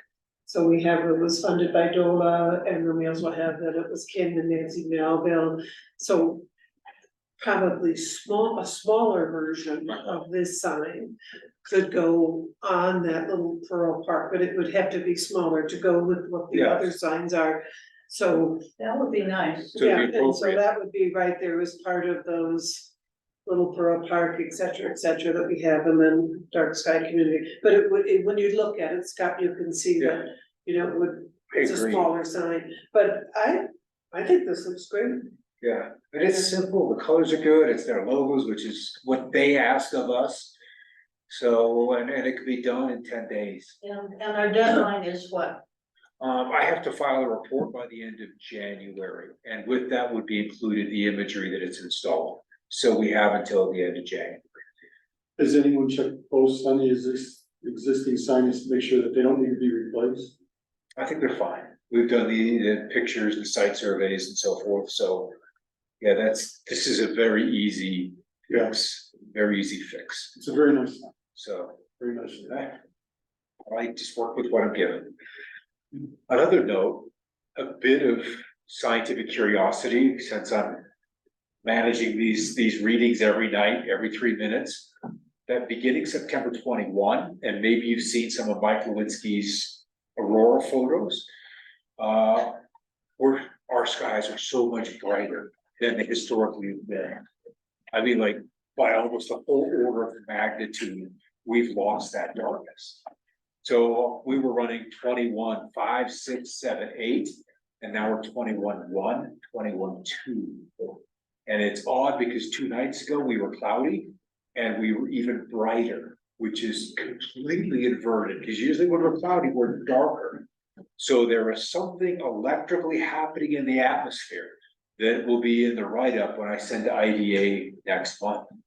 So it's profound, and it began on 21 September. It was kind of up and down, but now we're consistently brighter. And I'm seeing it in my overnight deep sky photography of galaxies and nebula, that there's a background haze that wasn't there over the summer or spring. So just a point of curiosity that I wouldn't have noticed otherwise. I think this is an excellent compromise with some of the individual community member or citizens. Yeah. That were against. The big thing. monstrosity. Yeah, that were totally against that, and we heard them. I think this is an excellent compromise. Yeah, I think it's a good way in, and not that I wouldn't be proud to stand in front of a big sign either. Yeah. You know, but Crystal Gate. Is it within the budget to have something on the back? Oh, I believe so. I mean, we were granted to have available. $5,000. So I don't know if that could be like, thank you for visiting, or a dark sky, whatever a tagline is, or a, you know, safe travels, or something. Flip the But switch. the only thing is that Yeah. sign is curved pretty heavily, you know, it has an angle to it, I think. It's canted in. Is it canted in? It is Okay. gently, not too bad, less than 10 Um, degrees. just into I just consideration, don't know if you'll be able to see and it. even anything that it did say would probably have to come before the board again, but if it's. Oh, don't complicate things. Yeah. Yeah, if you guys come up with a tagline, let's, I think we So, should leave it. one thing that, came up was that, you can have these signs like in town hall, as that, you know, like doesn't have to be just coming into town, so there's other options, you know, down the road for nicer plaques or Yeah. whatever we wanna do, it's just, we really wanna just meet the criteria and of the then, dark sky. Make Foundation. everybody happy. Yeah, just kind of for now, just get the. which means not pissing people off. Right. Yeah. I have a question, the artwork on that, if any of our realtors wanted to do something like T-shirts or something like that, would they be able to get the exact same stuff that they could have printed? Oh, yeah. Oh, yeah. Kitchens and- Well, I did read through their requirements, but as long as it stays within, you know, the dark sky sphere, and that's what it's for, they're glad to share and license it out. All right, So, yeah, we're always looking for other income stream, mostly.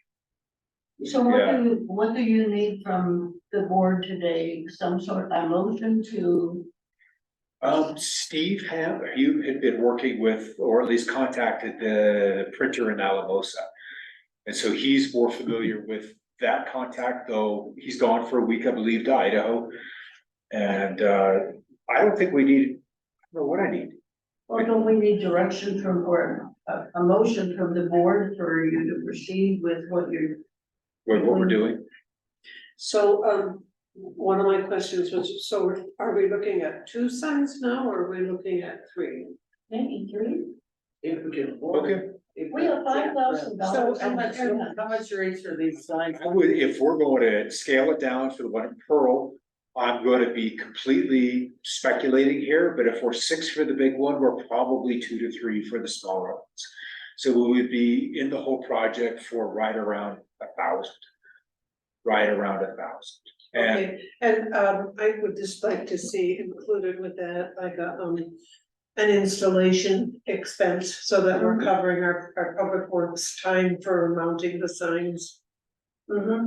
we could So do, I don't know, $50 a sign or something to cover the installation. if they, yeah, if, Certainly could include that. if one of our dark sky crew doesn't do it. You know, all by As part of themselves, the grant, just installation of the Yeah. signs. it's a thought, yeah.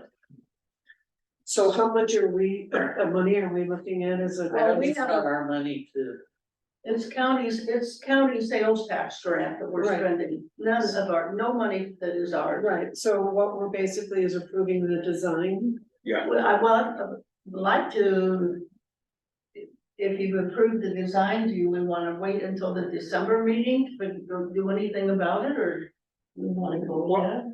I would like to get, have the community formalize this, scale down a smaller one, I'll go to Pro Park, measure that, so I have our physical requirements, and then we could take it to Alamosa and get our cost estimate. And then from there, a check would be the next step. Can we give it to the newspaper and have them ask if they can throw it out for the public to look at it? Sure, otherwise they're gonna look at it when they drive into town. You mean to get feedback?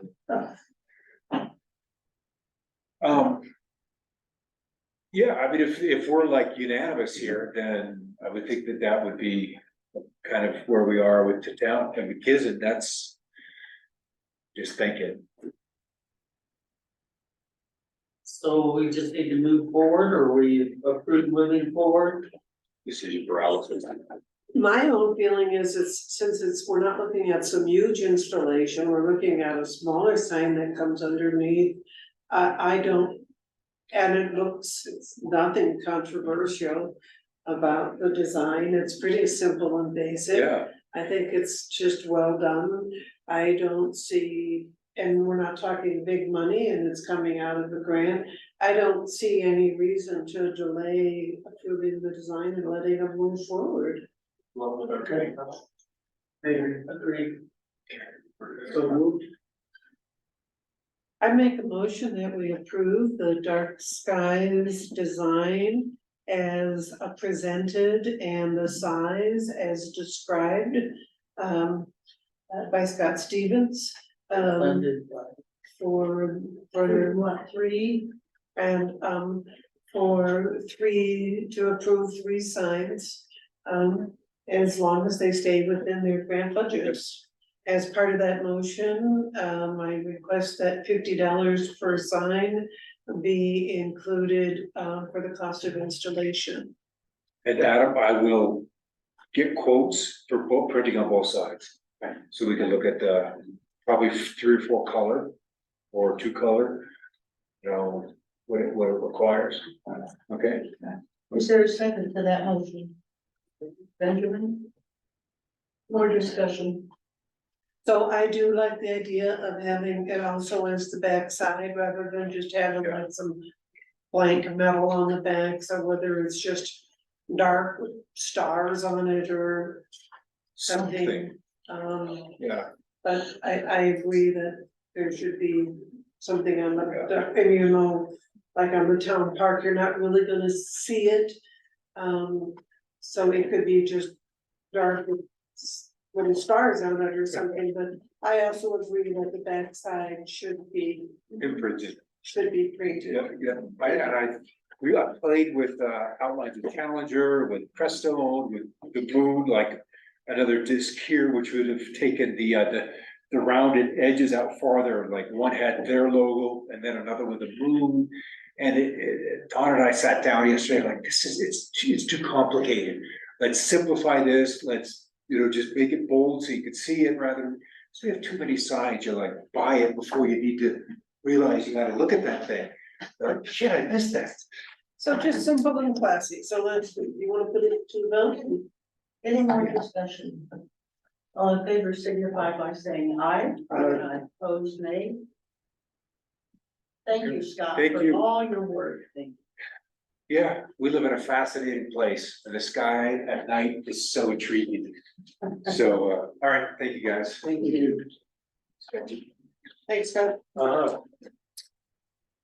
And I just like to say that I never cared whether it was a big sign or a medium sign or a little sign. I actually love this sign. I just wanted us to have a sign and not be the only dark sky association in the world that quit being one because he couldn't figure out how to put up a sign.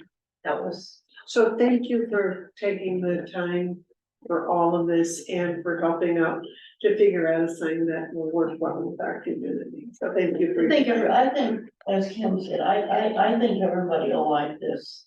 Compromise. Yeah. Yeah. Okay. Okay.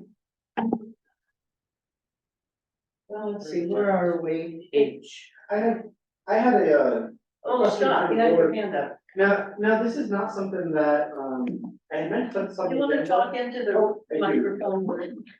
I had meant to put this on the agenda, but I did not end up getting it on there, just accidentally on my part. That said, there's no action to be taken or anything, I just wanted to bring it up with you guys. A couple of reporters from around Colorado reached out to me, because apparently the state is considering, changing the name of Kit Carson Mountain to Fulstrom Mountain. What, how do you put it? Fulstrom Mountain, it's just kind of a weird word. Last name. Which is, it's someone's last name, they're doing that because, Kit Carson has a little bit of a complicated history as we look back on it, his involvement in the 50 years and whatnot.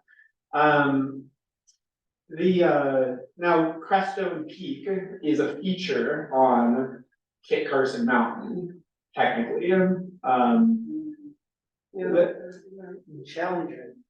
well, apparently, according to the, official record, the whole cirque is called Kit Carson Mountain, and there's several different features on, like, prominent features on Kit Carson Mountain. It has multiple peaks. One of the peaks is Crestone Peak. It's kind of hard to say, if they change the name of Kit Carson Mountain, that doesn't necessarily mean that the name of Crestone Peak is going to change, but maybe it would make sense for them to change the name of Kit Carson Mountain to Crestone Mountain. Anyway, a couple newspapers have reached out to me asking if the board has any opinions on that, and, yeah, just thought I'd pass that on to you guys. Do you have any thoughts about it? Absolutely. So I'm so glad you brought that up because I meant to put it on the agenda. I think the town actually should get involved with this whole discussion. If you look at our old town stationery, and we have it, the old town stationery, it shows the mountains on the stationery. And the old maps back from prior to like the 1940s show the range of the mountains, and they're all named.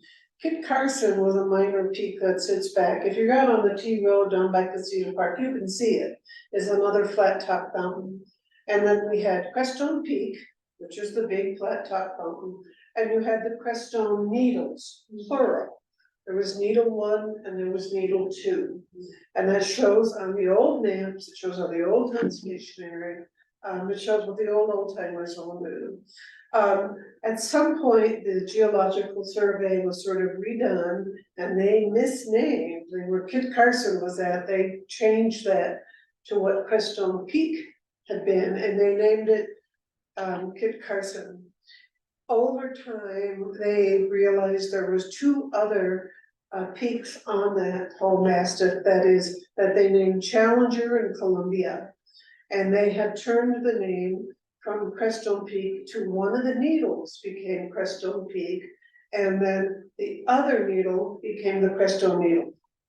So probably about a dozen years ago or more, there was a movement here in town, kind of headed up by Kino. The town actually wrote a letter of support for this. We did a feature article, several articles in the Crestone Eagle, Matt, if you're paying attention, pay attention.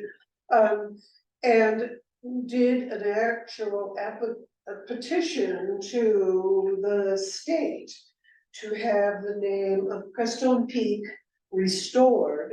This was a historical name, and go back to Crestone Needle and Crestone Peak. They rejected our application at that time. Politics are different now. And it was there was opposition, especially from like the Colorado Mountain Club, because people peak bag, it's too confusing. And so I would suggest at this time that we look at restoring the name and not have it be Crestone Peak, but turn it into Crestone Mountain. And then not mess with Crestone Peak and the Crestone Needle, leave those alone. Too much time has passed by to mess with it, but to remove Kit Carson as the name, turn it to Crestone Mountain, keep Columbia, keep Challenger. And I think that the town, Folsom, I don't know what it is, but you go historical, this goes all the way back to the Spanish settlements here, where the Crestone basically was the crested. It's like a cock scroll, we've done articles on the cock scroll, that square top, so it goes way back to the first Baca Grant settlement that happened in the valley. So I would really like to see the town write a letter of support to remove the name of Kit Carson and instead replace it with Crestone Mountain. And that way it leaves Crestone Peak, Crestone Needles alone. It simply replaces Crestone, Kit Carson with Crestone Mountain. That goes back to the historical significance of the name. So I'm really glad you brought that up, and you know, I would like to make that motion that the town of Crestone, say in order to restore the historical name of what had been Crestone Peak, to have it renamed as Crestone Mountain, in order to honor the original name of the mountain according to the older maps and the historical record. Is that a motion? That's a motion. I will second that motion. I have a question about that. So the flat one, That's Crystal. so the flat one, when you go up there, there's a plaque that says challenging, and it talks about the whole flight thing, and then when you go down onto this little shelf, and then there's like a walkway, they call it the Kit Carson Alley or something like that, and then you come around and then you're up on Kit Carson. And then from there, you're looking across at Crestone Peak, and then behind that's Crestone Needle. But I'm wondering why they think that all those are called Kit Carson, and they're two different mountains. I mean, there's definitely a connection down the road, but not. So when you, like I say, when you look at the old maps, so what is now called Crestone Peak that is now called Kit Carson, excuse me, what's called Kit Carson is actually the highest point of that mountain.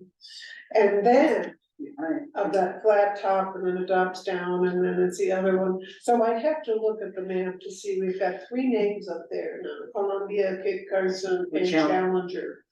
And so the point that is called Kit Carson, Which is almost a separate peak. right, the one that's actually called Kit Carson, be removed. And instead that would be called Crestone Mountain.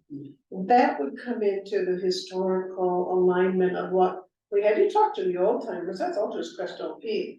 But we can't use the term Crestone Peak without having to change the name of Crestone Peak to Needle 1 and then Needle 2. That's just, they're not gonna go for all that, that's just too much.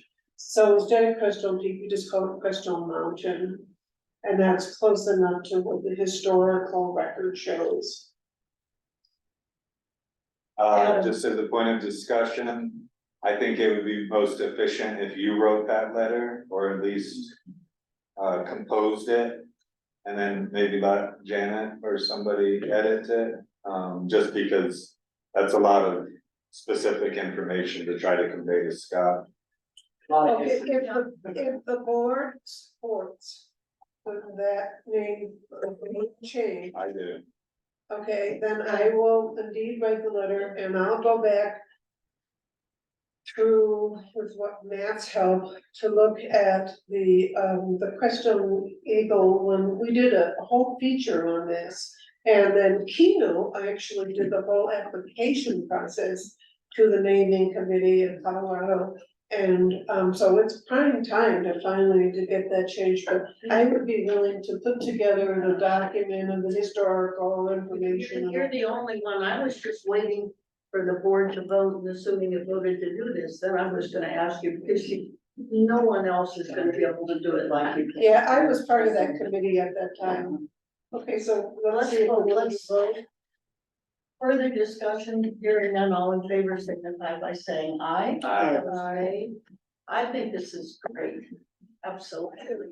Yeah, me too. And Kim, I'd like to pick your brain too as part You of this. betcha. And why do you think it's North Crestone Creek? It's South Crestone Creek. It's not North Kit Carson or South Creston Kit Carson. Why is it Crestone Needles? Or then, yeah, whatever. You know, and I might also add, when they were consolidating the schools, we have these people in Denver that have never set foot in the San Luis Valley, naming our mountains, naming our creeks. Renaming, Yeah, renaming. well, back in the 40s, when they reconsolidated the schools, Mosca and Hooper, you know, they consolidated Sabre, blah, blah. Mountain Valley used to be Saukee Indians. When they reconsolidated, they had Moffett, Crestone, and Westcliff as one school. Wow. It's kind of sounds like Google. Yeah. You just I gotta mean, authorize any amount. They had Westcliff as part of the school district. Now, and the kids, can you imagine getting to school? No, I'm fed up with people in Denver that have never set foot in the valley, naming our. Well, and also Colorado assumed the Front Range, whoever governor, I don't know. They assumed that nobody, from a tourist standpoint, nobody would ever want to come into the San Luis Valley. As a consequence, up until 3 years ago, they were so certain that this was just like no man's, just nothing, that we were like an appendage to the Colorado district of the Colorado Tourism Office. We didn't even exist as an entity ourselves. Same thing, and people never knew anything about us. And you know, I hate to say I'm kind of okay with that, but. Okay, so. We can move on there. Thank you very much, Thank Scott, for you. bringing that up. Oh, I It's been a know, long time. that's ridiculous, how could they have done that? Yeah. I've always called that Crestone Peak. Kit Carson wasn't a gleam in his daddy's eye when that was named. It's a landmark, you can see it from Del Norte. You know, the Spaniards, when they came through, they could see that mountain, that was a landmark. Not this little thing in front of it. Or this one behind that you can't see. They were coming through the valley because it was easy terrain. Well, Crestone Peak is actually the tallest of those 4, or 5 mountains, there's Humboldt back there, but. I'll put together a whole, proposal. Excellent. And we can write it, let's send a copy to us so we can all Oh, see yeah. it, so we can. Yeah. Do our part in. Yeah, and I'm gonna go back to the Eagle articles, I'm gonna talk to Keno, because he did the original filing that when we tried to get it changed, it must have been 15 years ago, but we'll take a look. Okay. Very good, very good, okay. So. We postponed F, and we've talked about D. And the budget update, is that gonna be during? Yeah, I think we can do better. Let's, I wanted to ask for some specific direction, but. I would be happy to give a little update. Perfect, all right, thank you. So I think, I don't know if we've met 6 or 8 or 10 times, but it's been quite a few, sometimes twice a week. And it's really fantastic to have two trustees and a staff member and a community member. So we're kind of getting all of these different perspectives, and I'm of the opinion that whatever we come up with will kind of have the support of a community member, a staff member, and trustees. So it's a really great collaboration. And I would, you know, unequivocally, wholeheartedly, just express gratitude to Elaine, and I know she's been a thorn in our sides at times, especially when she gets together with Warren. But the amount of work that she's putting in is unbelievable. You know, I don't even know if she sleeps, but she's the one who takes our information, takes it home, puts it into form, does math, brings it back to us, and then we like take it apart again. She goes home, puts it all back together again. One of the biggest challenges that we have is looking at our profit and loss statements, and the way things are separated out and line itemed out doesn't make sense. And when you try to put it next to a 2020 budget compared to a 2023 budget, the line items are just everywhere and unclear, and a person can't come in and just make sense of it because it doesn't make sense. So much of the work is going through the profit and loss statements and trying to restructure and reformat 2024 budget drafts so that we can start to like put them next to each other and have it be a story that goes from left to right. And we're trying to simplify the line items. We're trying to, we're gonna meet again probably on Friday after Thanksgiving, it sounds like. And Elaine's gonna bring 3 different budget drafts. One with this idea, one with this idea, and one with this idea.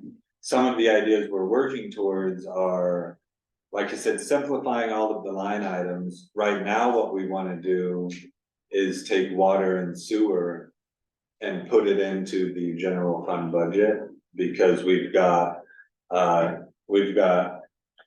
employee benefits, workman's comp, vehicle expenses, all in water and sewer, but we also have them all in general fund.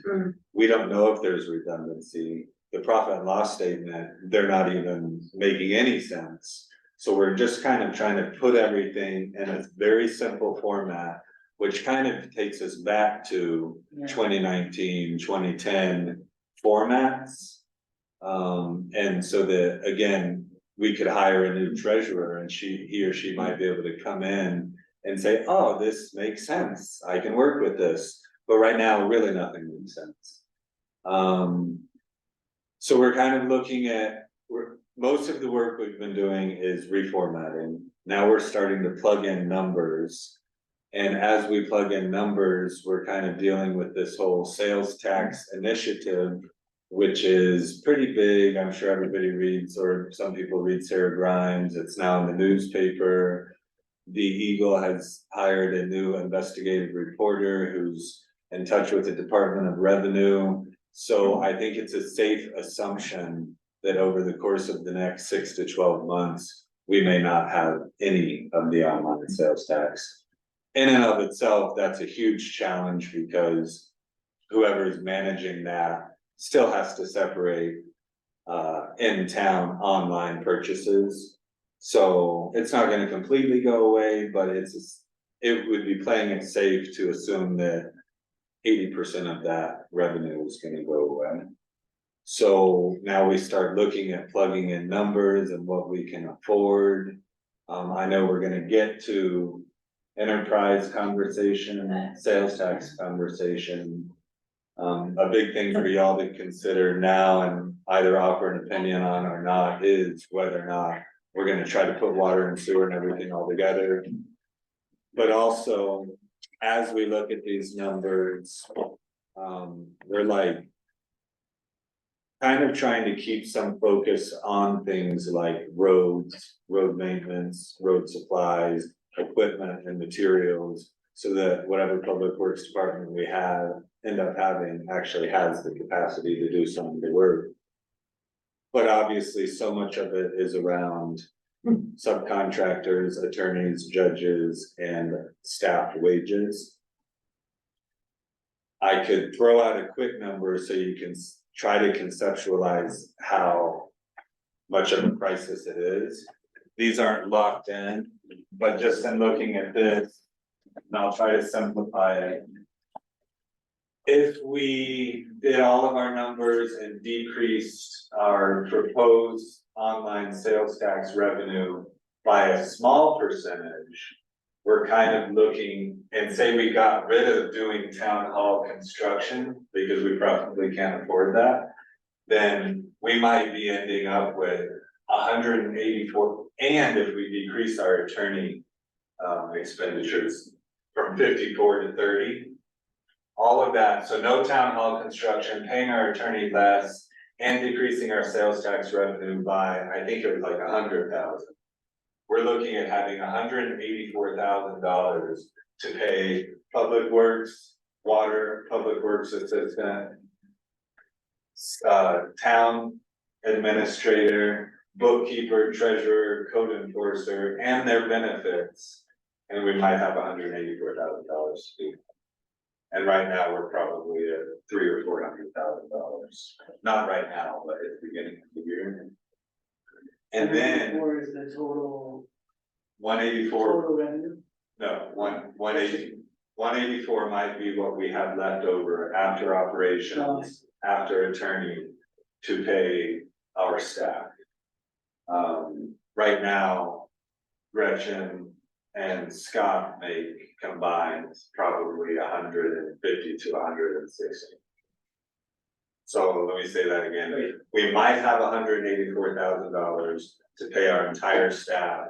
And right now, two of our major staff members are probably 150 to 160,000. So that doesn't really add up.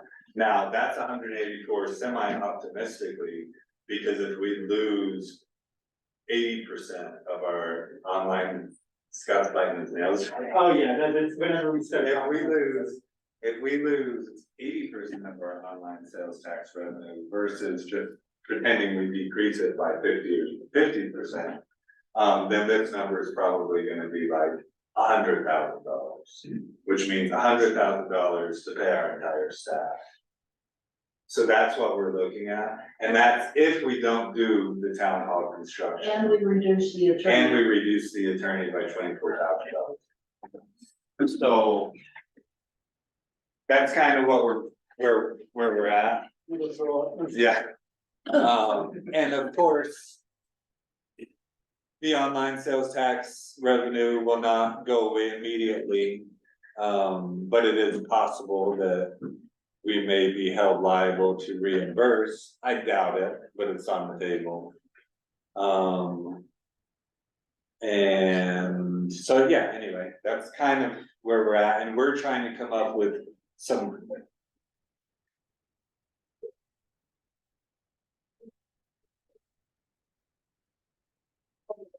We're trying to come up with some creative solutions, which take us back more to the 2019 era. They wanna know where to put this here. All those chairs that we used yesterday, you have some chairs. Yeah, the breaks at 12:30. Oh, 12. That's what I was hoping you guys would bring them by. Yeah, we got them out here, but yeah, we can wait it, I guess. Do you mind? We can wind this up and then. Yeah, we can break for lunch. So we're trying to come up with some creative solutions. We've been throwing out things like, what if the board got together and really focused in on determining what's priorities? Like we talked to Scott, and his, I'm assuming it would be okay if I share a little bit about the personal side of it, but his partner is, or wife partner, fiance is like, why are you losing your mind and sacrificing your health for these hours to the town. So he's kind of overworked and even realistically should be asking for a raise. So some of our potential creative solutions are to say things like, well, what if we, as a board, organized, focused, and prioritized more and directed our staff to say, hey, you're a part-time employee, therefore you have no benefits, which therefore we're saving $20,000 a year, and capping his hours or capping that position's hours at 30 hours a week and saying, don't take the job home, just do these things we're asking you to do. So what if we try to simplify, same with public works, water, code enforcement? What if we're offering a health stipend instead of $50,000 or $60,000 a year in benefits? And we're trying to even account for assistance. So it's kind of like public works, water is a person with an assistant. And then town manager, bookkeeper is a position with an assistant. Maybe we get a part-time bookkeeper in there. But in that case, we're kind of like, instead of paying Scott's position 56K, what they're making now plus benefits is costing us $76,000 a year, and they need a raise given the workload. What if we're like, it's a part-time position, no health benefits, $60,000 a year? What if public works and water is a position with $60,000? What if code enforcement's $10,000? What if we provide a health stipend so they can go to the hot springs or acupuncturist, and that's $12,000 a year? And what if we have $60,000 a year in the bank for assistance, part-time positions, whether that's public works or office? That comes out to, you know, I don't know if it's $202,000 or $210,000 a year. That starts to get close to getting us to the 184. If we. 184 includes attorney too? That's already been taken out. Oh. Yeah, judges, professional services.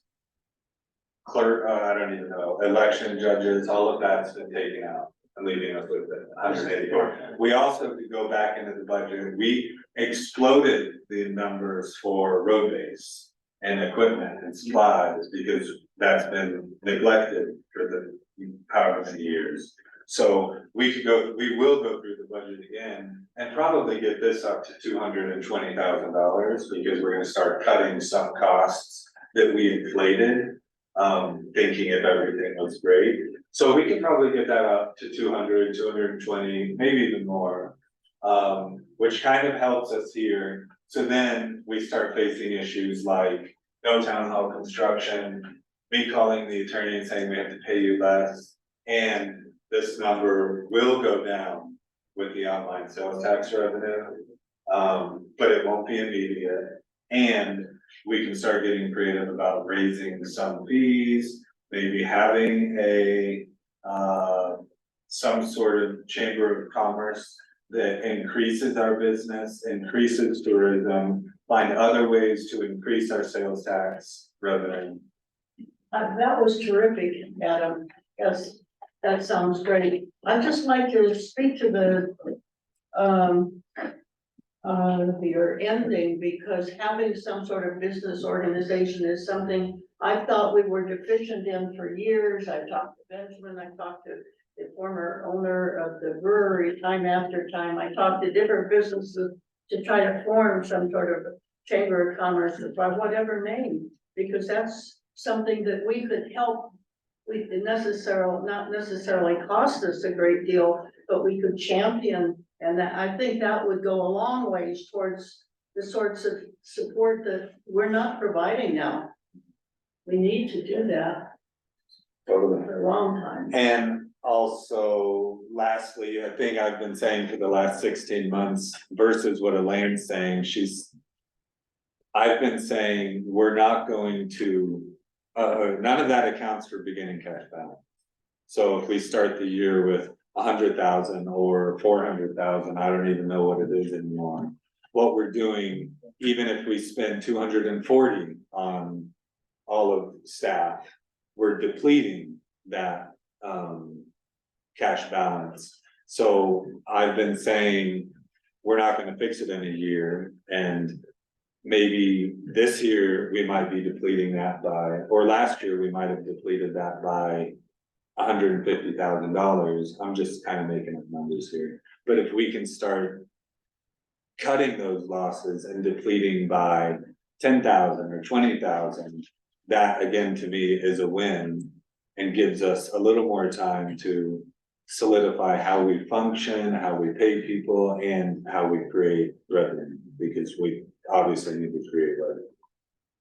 And I think Dennis has also been like really amazing on this committee. He's been doing on his personal time research for equipment, trucks, public works operations. You guys, I mean, it's a ton of work. And we were supposed to have presented something by the middle of October, and now we're at the end of November. And it's just endless work.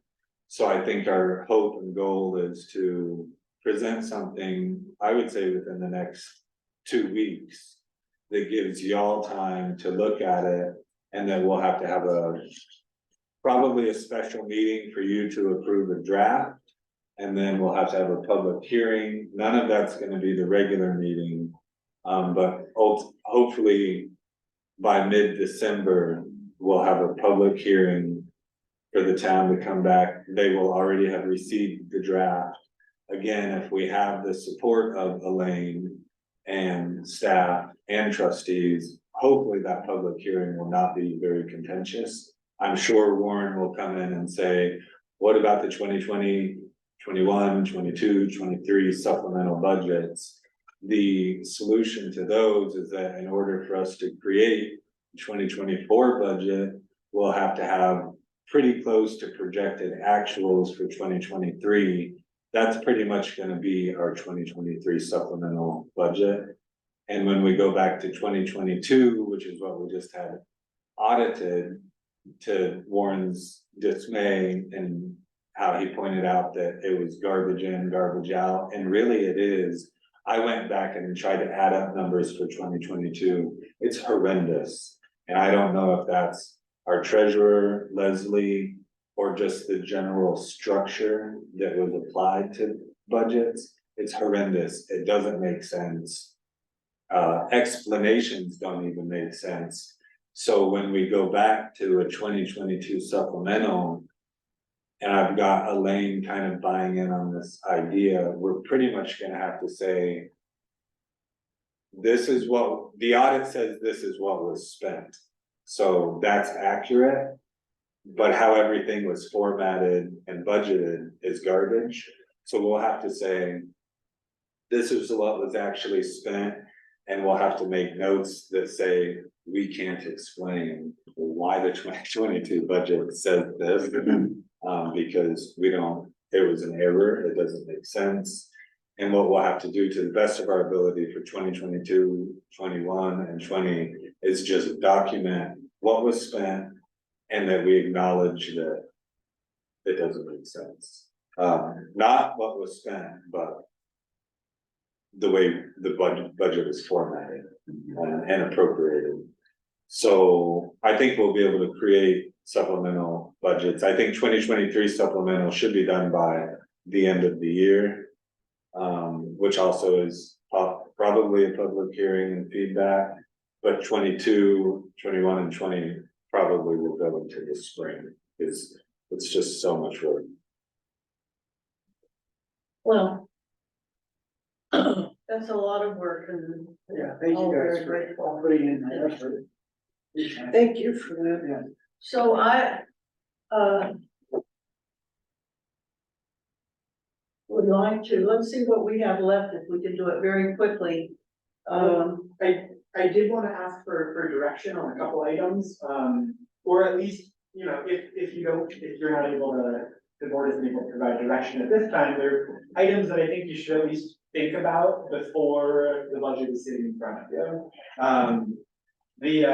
So a couple things that we've been discussing in the budget meetings, are one, the potential, thank you, Nick.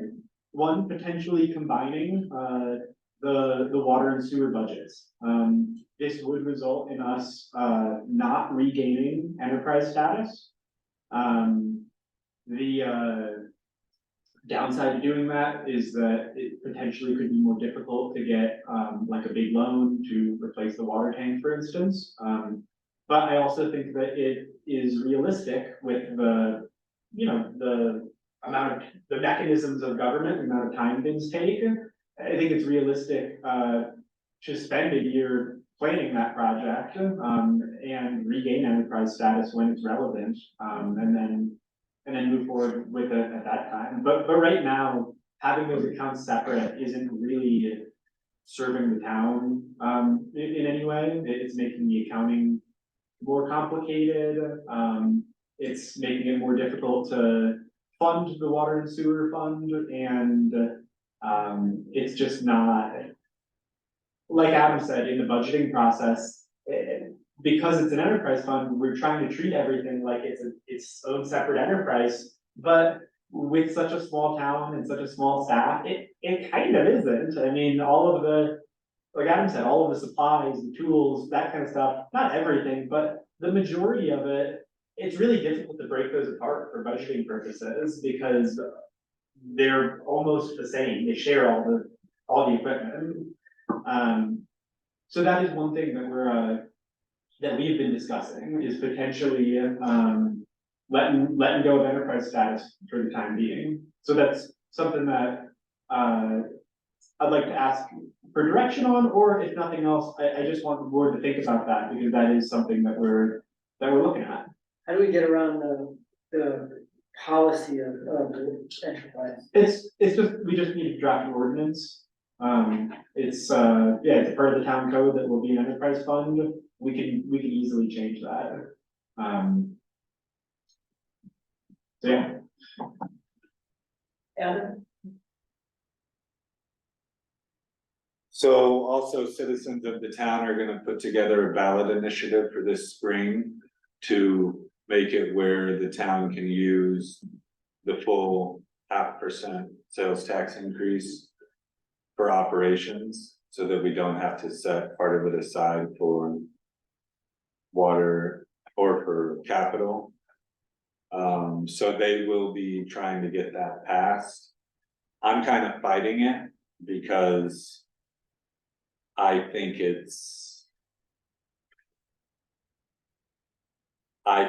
rebuilding our relationship with the greater community and rebuilding trust with sales tax and expenditures is very important part of that. And I think it's questionable to have sales tax pay for our failing financial water and sewer system.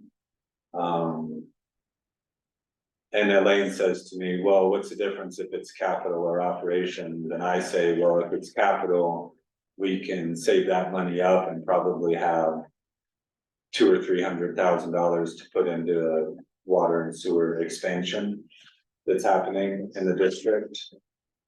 So I just think it's delicate how we spend that money and how we tell that story of what we do with sales tax. But anyway, if that was to become a ballot issue, I'm sure people in town would probably vote for it because it means less of an increase in their fees, which our fees are going to increase, water and sewer. So, but that also means right now it's like $85,000 a year that we set aside that we have to go into capital. And if that gets pushed into our water and sewer, of course, that number will be less if overall sales tax decreases, but even if it's 10, 20, 30, 40, $50,000, could be going back into our general fund water sewer budget and helping us with operations and stuff. Which I would say,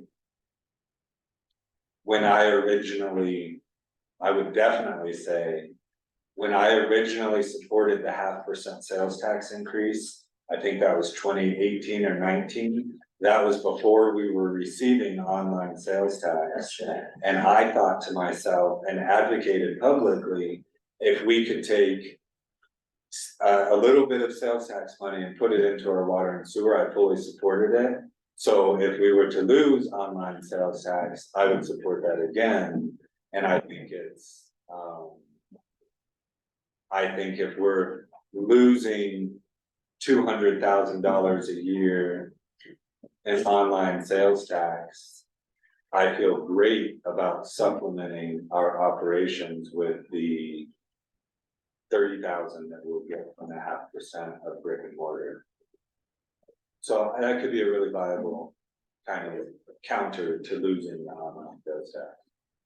And you think that that's, what's your take on the losing that money? It's probably gonna happen.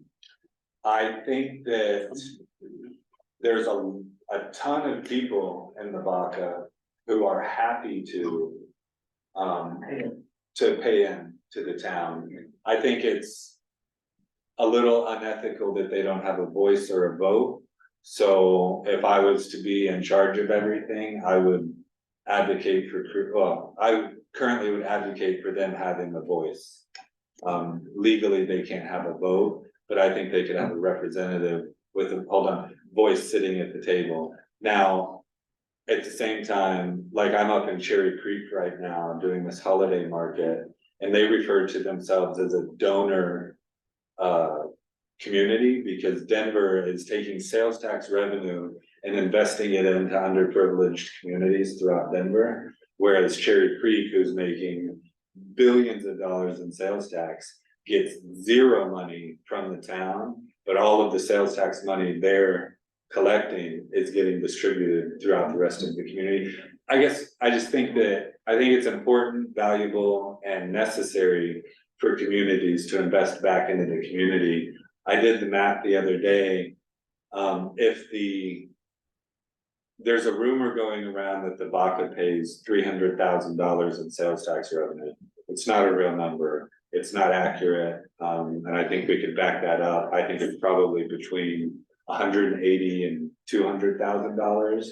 But if they were spending $300,000 in sales tax revenue, according to my calculations, that means they're spending that the Baca is spending $8.5 million online every year to account for the $300,000 in sales tax revenue that the town is receiving.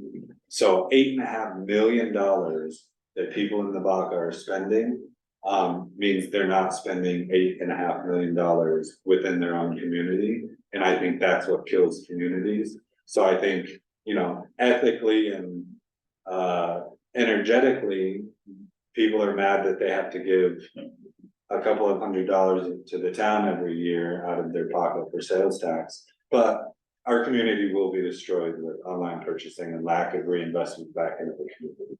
So do I think it's gonna go away? I do think it's gonna go away. And then what about, But I don't think it should.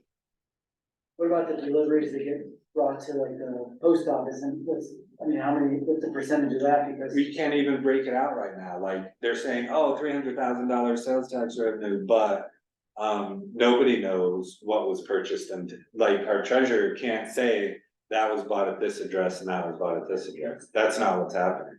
So I don't know. That literally, if they do that, I could start saying, well, I live in the Baca and not pay sales tax to town. You can't police it. I just want to say, I've tried in every way I could think of for a number of years to figure out how, the dilemma that we all have with the Baca and the fact that they have no vote. Best I can figure out, it would take legislative action in order for the Baca to have a vote. Yeah, I don't think they should have a vote. I don't think they should either, but I think there's nothing. I thought it would be nice if they could maybe one ex officio member or two who could come and sit and feel as though they have a voice, not a vote, but a voice. But that's not legal either, according to everything I could find out. They won't let us do that. CML won't. Anyway. I think we have the power as a municipality to invite a representative from the Baca at every board meeting. I think it's an excellent idea. However, Quid pro quo. Thank you. We are not even allowed in Baca POA meetings, okay? So, you know, there's gotta be some give and take here. I think it's a great idea, whether we go to POA meetings or not, I could care less, really. But yes, have a representative, I do not think they should have a vote, not for this I municipality. always thought they should have a voice, but our former attorney anyway kept saying we couldn't do that legally. That we could not We can have listen an to ex you. officio one or anyone. So, if I may, and thank you, Adam, you know, there again, having community advisory committees or, you know, input is not illegal. You know, so if we had people who come from Lavaca or within the county or whoever to come and have a seat at the table, they can't legally vote. But it's a community advisory committee or a representative. That's just, to me, seems like it would be Just totally couldn't legal. call them, but And it can be especially, you know, over things that affect the greater community, you know, it might not be about what we're doing with our water and sewer or whatever, but it's about things that we have that are of mutual concern.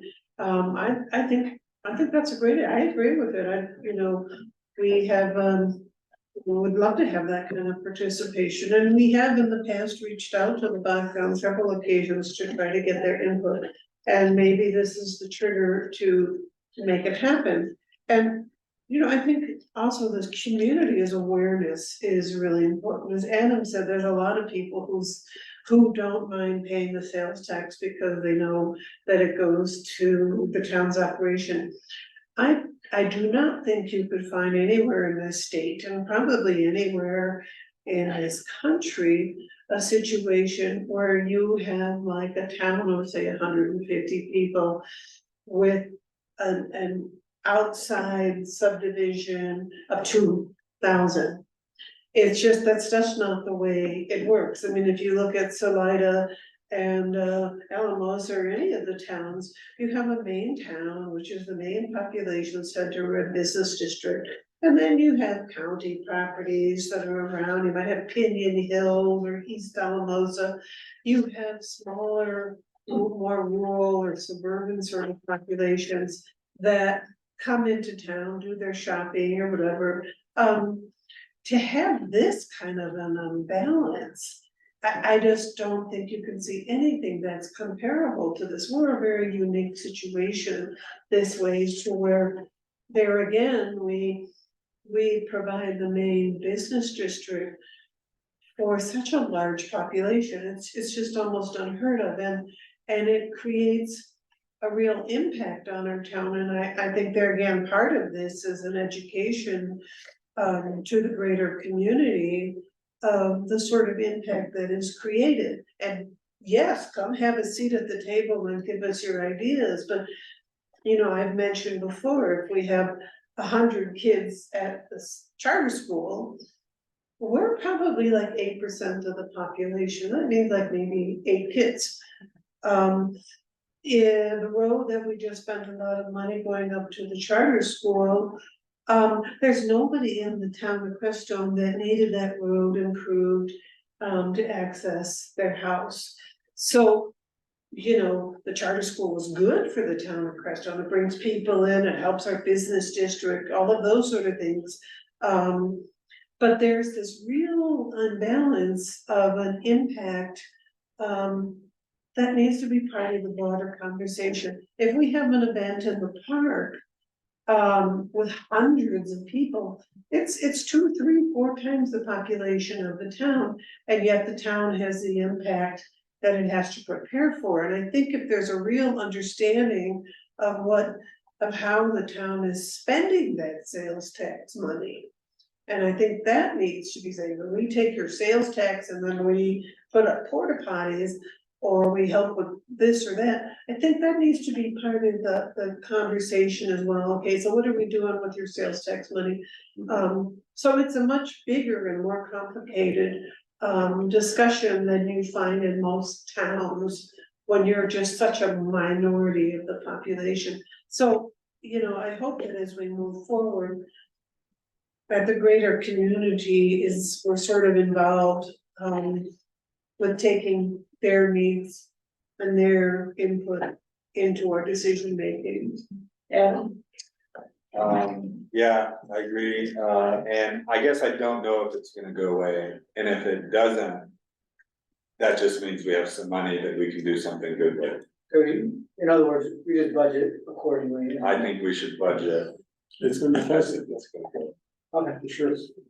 Well, the other thing that I've noticed even in town, like with our sales tax, we actually, when I buy stuff online, which I do, cups and various things like that, I haven't taken off that sales tax specifically because I feel like I said, it's a write-off on one side with the federal or state tax, but then it comes back to the town. So to me, it just seems like I'll pay a little more to have the town, you know, have a little extra money coming in through that, but I just feel like people, I don't know, I've talked to a lot of people that say that they don't really mind having sales tax in the town. They know they're using it, but I'm sure they're.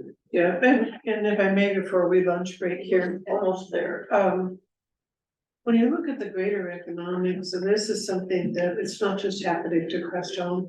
You mentioned the kind of money that means it's not being spent locally. It's affecting Main Street. If we didn't have the internet sales,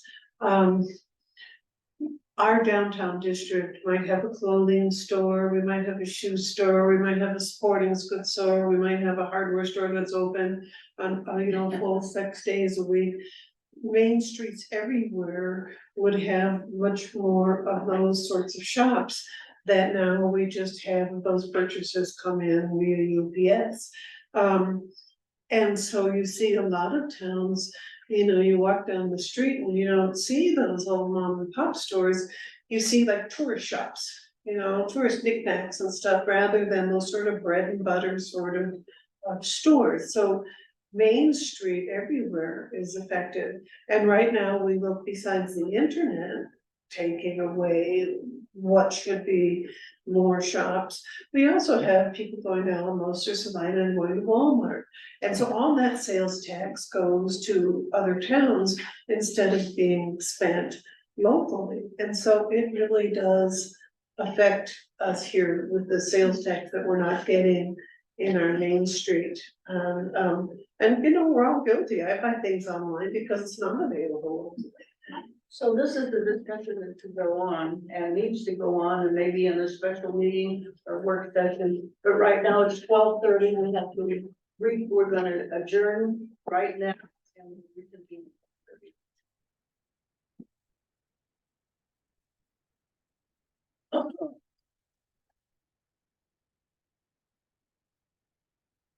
Oh, and the amount of data that Scott has to sit here and have 400 pieces of paper is, I just can't even conceptualize trying to keep up with all of this.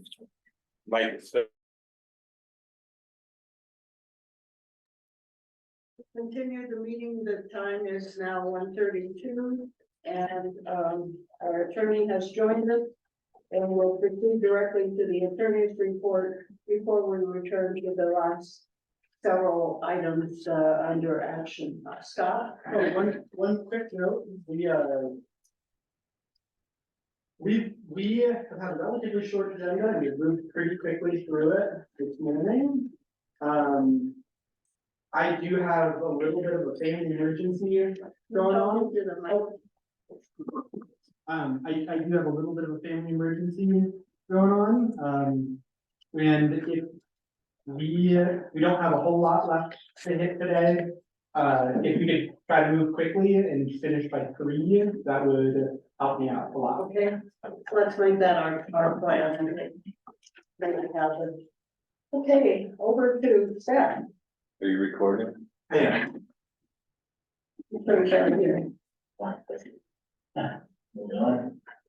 Thank you, Mayor. Scott, is that on? Can you tell? Do I need to check anything on sound off? Touch it. Sounds like we're on. Yeah, I turned all the mics off when I switched out to mic stands during lunch break.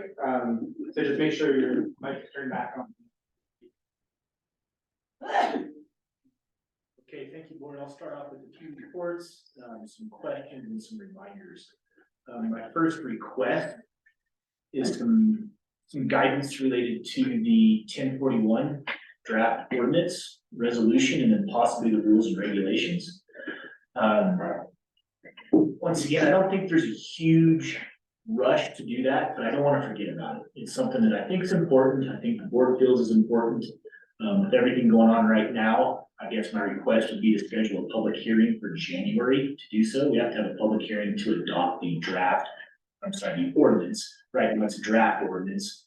And does everyone have a fairly good understanding about our 1041 powers? Do you need a quick recap on that? Yeah.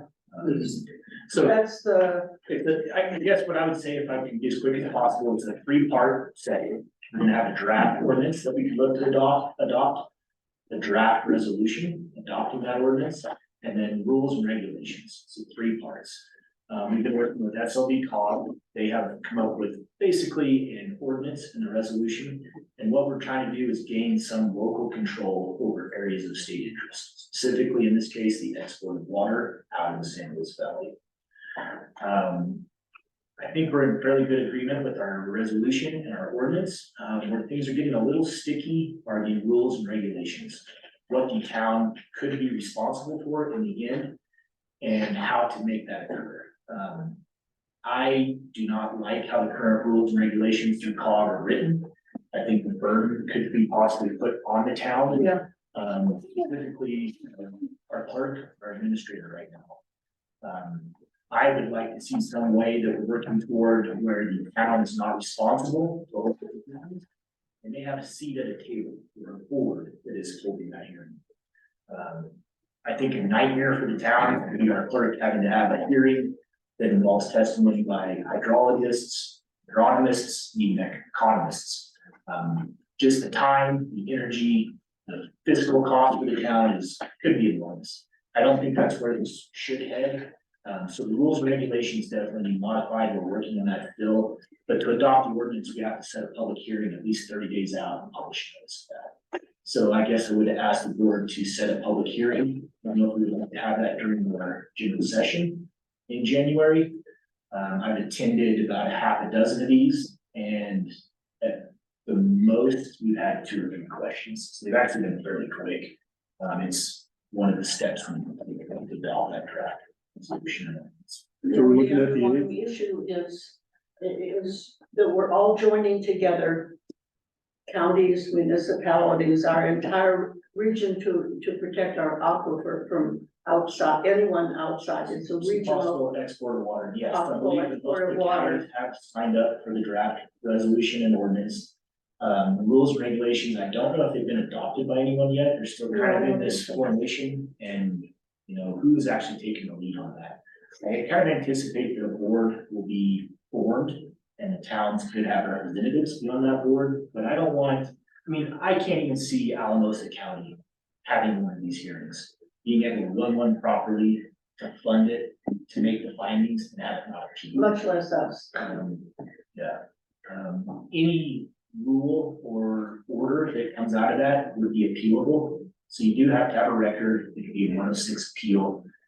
Just things need to be done right, and I don't think that any town, let alone any county in the valley, has the ability to do that right now. We're still working on the end, but also the first steps are to adopt the resolution and ordinance. So I would ask that the board set a public hearing to adopt the 1041 ordinance related to the export of water for January, and we would have our clerk publish that notification as soon as 10 minutes. So do we need a motion for that, or can we simply direct the interim town administrator to set up a couple of hearings? Do we need a motion? I don't think we need a motion, just direction, and make sure that that is on our January calendar. Are we doing a January meeting on the 8th?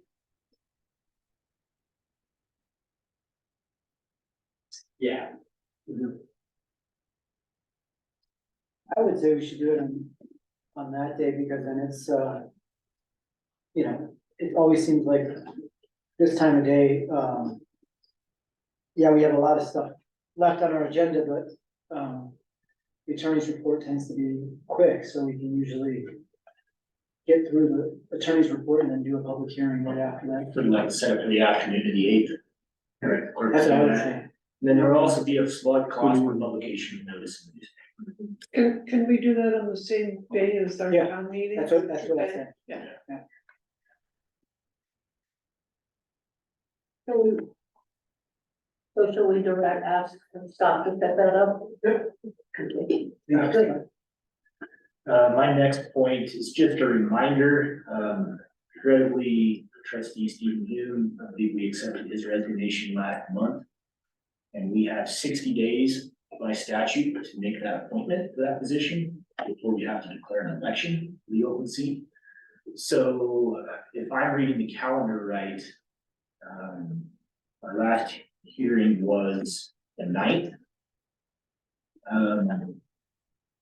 And our next meeting would be December 8th, so that would put us possibly one day within that calendar window, so definitely need to have on that agenda. Did he resign? Did we accept his resignation last meeting? Yeah, We did. I thought we were carrying it over to this meeting. we carried it over to last meeting. Um, And Armando is still interested, if no one else is, which no one else is written. So, Seth, you said something about the eighth, that is a Friday. No, the 8th of on. the 8th of December, January. I'm sorry, January. Mhm. Okay, so when is our December meeting? Is that the 12th? well, Oh, I see. that was something that we, I wanted to discuss during the attorney's report. It would be the 11th normally, but I'm gonna be out of town on the 11th. So we need to see about, rescheduling that meeting. With that in mind, we may have to appoint Armando at a special meeting between now and then, because that will. So I'm sorry, I was off on those dates. Yes, our December 12th meeting would be outside of that 60-day window. So I guess I am asking that if we are not making an appointment today, there will be a special meeting required prior to December 9th, Does he have to be here? to accept that appointment. I was asking to be here. He's back in town. He could appear remotely the most. And that's, Do you want me to call Is that something that we can do without it being on the agenda? I would probably ask that we just call a quick special meeting, to do so without that being on the agenda. But I just kind of want to keep that deadline in mind. If we don't make that appointment, we have to have an election by statute.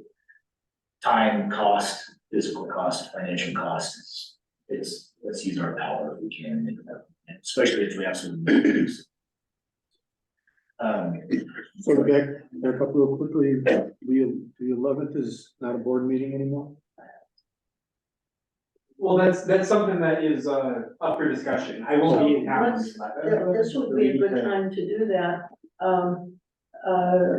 Scott has a problem and is not able to attend our regular monthly, December monthly board meeting if we hold it as we do on the second Monday.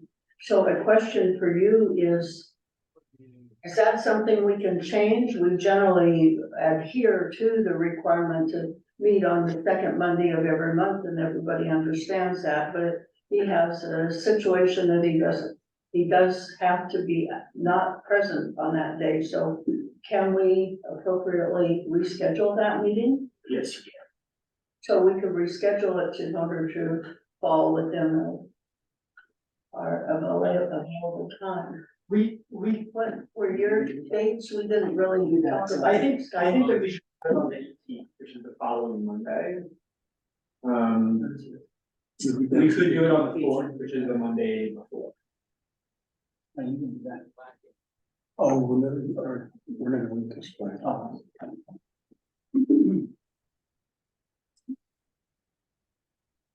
18th would work great, much better for me. It sounds like Adam as well.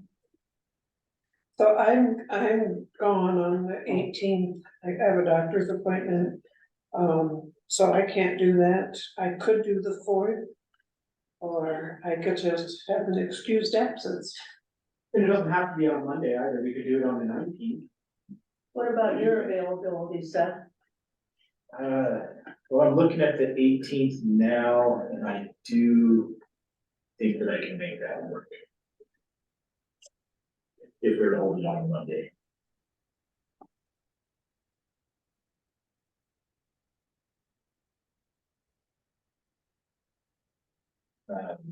Just a reminder, it seems like our tech's working fairly well. If anybody does have to appear remotely during our busy holiday season, I know that it's always a consideration too, so. I don't want to cut anyone out though. Yeah, I can do it for it also. The 4th works for you? And we have some conflicts on the morning of the 4th. So maybe a little late. If it is on the 4th. A little being, Well, depends on court, I would hope not more than 35 minutes. Well, it's just since we have so much that we're dealing with and budgets and this sort of thing, it seems like sooner rather than later would be good just to make sure we get things done in time. On the So, 4th 4th of December. of December.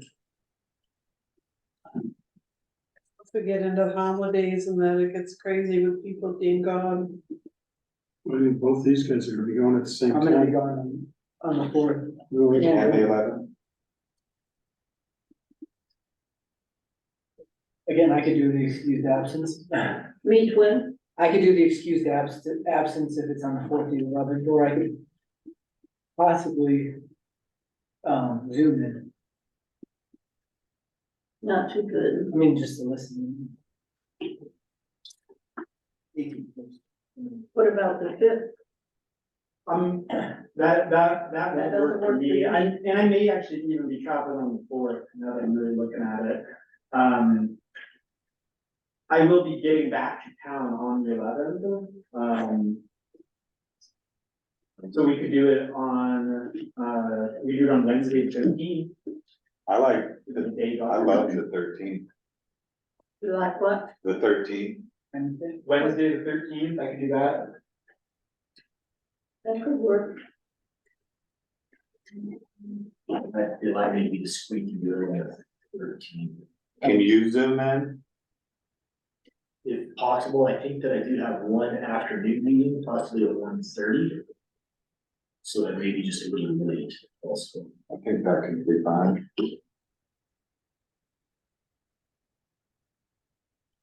So now are we asking for the 13th?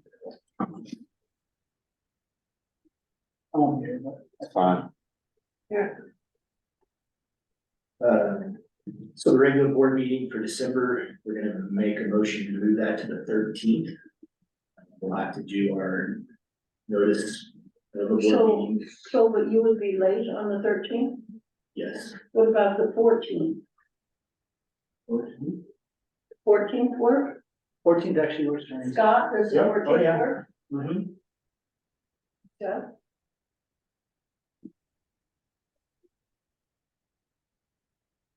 Yeah.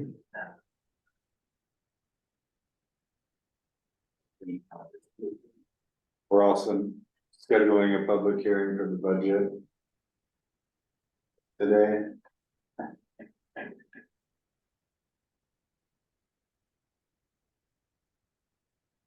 Want to do it the same day? I don't know, but I do know that we have to give the board a draft 5 days before the public hearing. So we might be having a special meeting on the 8th, well, no, I won't be here, on the 6th, 7th, 12th, or 13th, with only whoever's here. to approve a draft. Or we approve the draft. Here, let's schedule the meeting for the 13th or 14th. If the 14th He's not works, available, then. I am on the 13th remotely. I would be a little late. On the 14th, I am available, I believe in person. I would need to leave by. perfect. Let's do the 14th. The 14th, he could be here in person to Yeah. conduct the hearing. Let's do, well, we can't do the public hearing that day, but that day we can give you all the draft. And we can go ahead today and schedule the public hearing for the 21st. Or no, the 20th. I think it has to be sooner than that, doesn't We I don't have think- too much, we're running out of days, we don't have Yeah. too much choice. We could do the public hearing that day if we have a special meeting on the 6th or 7th to approve the draft. Wait, That would be.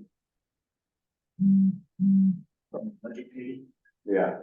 Or we can have that special meeting on the 28th, 29th.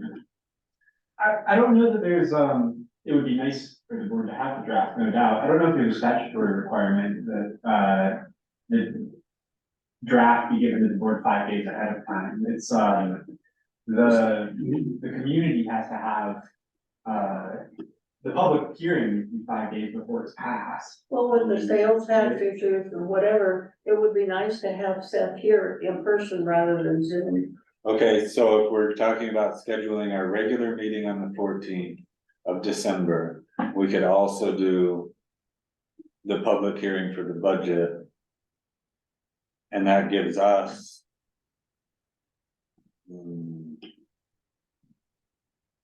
1, 2.5 to 3 weeks. And I think in 7 to 10 days, we're gonna have a draft. And we could have a special meeting for y'all to look at that draft.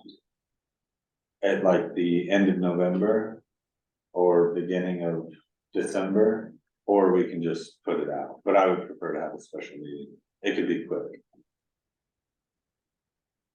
But I think we could wait to schedule that via email if we're gonna do that.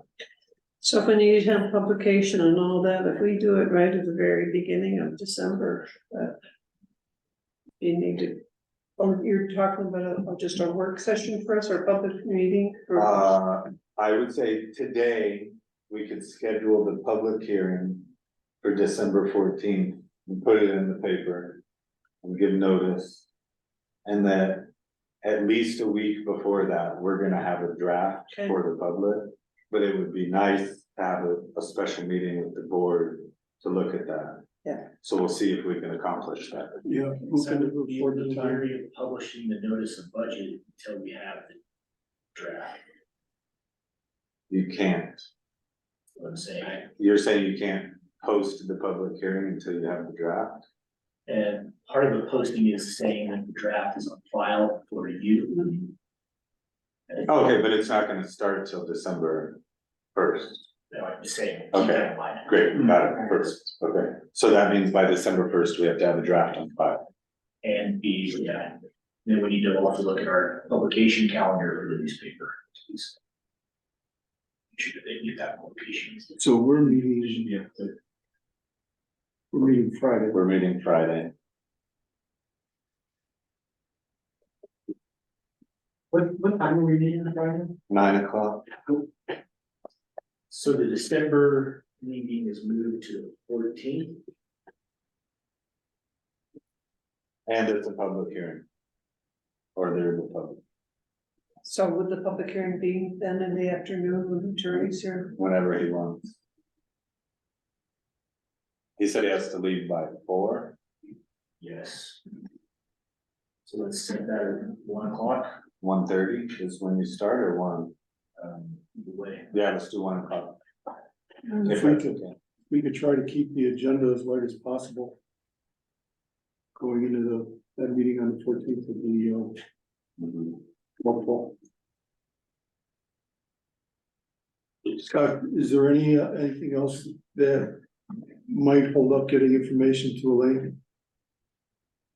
Is there there's her last email she was requesting I'll have to check what she's requesting, I may have missed that, the, only thing that may get in the way of things is that I don't have a good way of pulling financial stuff.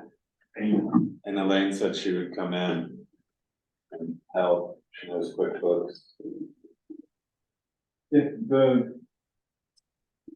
that's good with the board, then I'm fine with it. The budget committee is needing a lot of information that Lisa hasn't been able to provide. Or Emily, and now it's all on Scott, and it doesn't seem to be, we don't seem to be getting the information in a timely manner. So Elaine has offered to come in with Scott present and get what we need off of QuickBooks. So it sounds like some board approval would be ideal for that. Then I make the motion, we allow Elaine to access QuickBooks with Scott present in order to obtain information needed to create the 2023 supplemental and 2024 budget. Second. Discussion? All in favor? Aye. Opposed? Carried.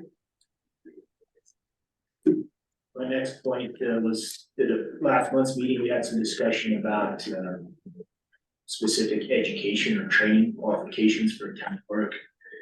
And I have found no statutory requirement that details training, education, qualifications.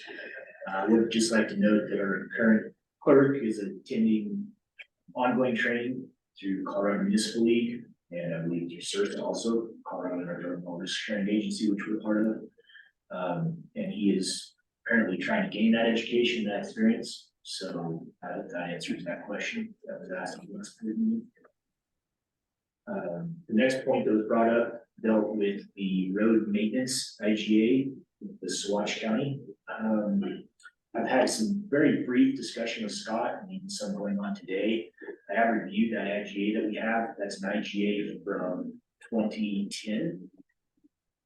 So 13 years ago, going on 14 years ago.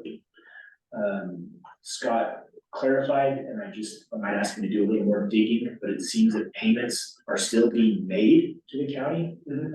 Paying that through an invoice. I don't know if that's monthly or quarterly, but that is discussed in the IGA about how to pay that.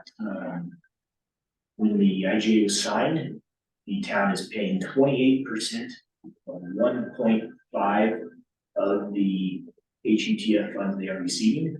So 28% of the time and a half of the HUTF funds the town's receiving. I don't remember, I didn't read, I just don't have a history about how that amount was received or determined.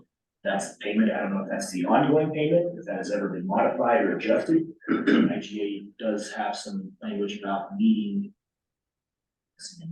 Bounce back to the notes here. Being able to adjust that every June of each year, and also that the town is supposed to meet with the county annually, just to review that contract and to discuss it. I don't know if that's ever occurred or when. I don't think so. It, I guess, let me pull it up here. It does discuss chip seal or overlay on a handful of roads that are supposed to be done within 3 years. And then the additional roads are supposed to have been done in the next 12 to 14 years. When did that 3-year start? I'm going to guess it started in 2010. Or a little behind on baseball there. I think that the amount of HOTF funding has gone up significantly. I'm not sure, but I think it's gone up significantly over the years, particularly in the last several years, and may go up again next year. And I don't know that the county's costs have gone up commensurately. I doubt it, but I don't know. Anyway, it's something that we need to review. Is it? Yeah, I think for this contract, we should have a yearly report on what was done. You know, that we have that as our record, so this is what they did. But I can't remember the last time there was a chip and seal But when we did do the downtown development and dug up this whole street all the way through down, they came back in and did all of the paving on that. And they also did the, paving up Silver Street around that whole circle. And so that was a major undertaking when that whole road was tore up and down to past Silver Street, I don't know, but, so that was a paving, a large chunk of paving. But other than that, it had been a long time since there'd been any kind of paving work done, and I don't remember chip and seal. If you do. Some chip and seal, overlays and or chip and seal, 3 to 4 years from the date of this agreement on Birch, Golden, and 2 stretches of Alder. And then all other roads will be chip sealed and or overlaid within 12 to 15 years of this agreement. So I guess I'm asking or notifying the board, I'm gonna kind of tentatively reach out to the county attorney and just ask, number one, for the maintenance records. What has been done? I do want to, kind of make sure we are paying the invoices and try to softly start that conversation. I'm sure contacting the county attorney will bring in the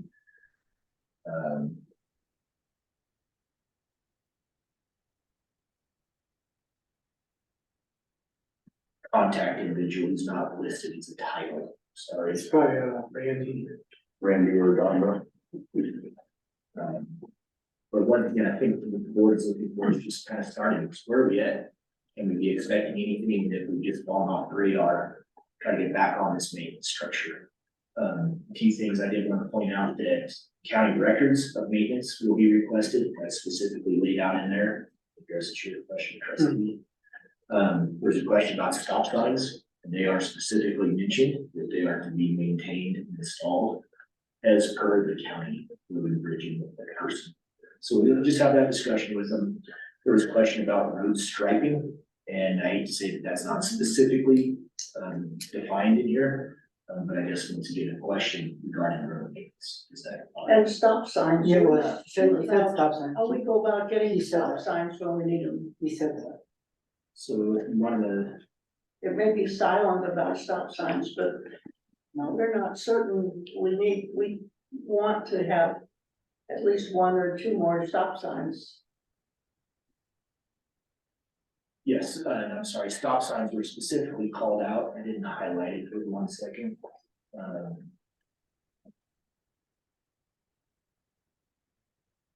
It's actually recital number 1. The county will provide for the repair and maintenance of the paved roads listed in attachment A, including paving, chip sealing, crack filling, maintaining of road shoulders and drainages, snow removal of 2 inches or more, and replacement of damaged or aged stop signs under the direction of the county road and bridge supervisor. The time's gone by and we have a requirement, we have a need for several new stop signs.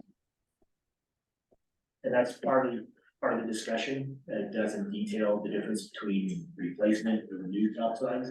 So just having that discussion, I think opening the discussion with the road and bridge to the county attorney again. So you'll be doing that through their attorney? I think that's the starting point. Try to have their attorney CC, Mr. Brad Crowell, their county attorney. Just let him know, he's been there, would be my guess, 3 years. So this IGA probably predates him also. Would there be a meeting that would follow after that between the board, county board, or whoever they may appoint, and any of the trustees here? Possibly. I'd like to just start the conversation with Mr. Krause. If that's something you're requesting, that's something I could probably. I would feel better.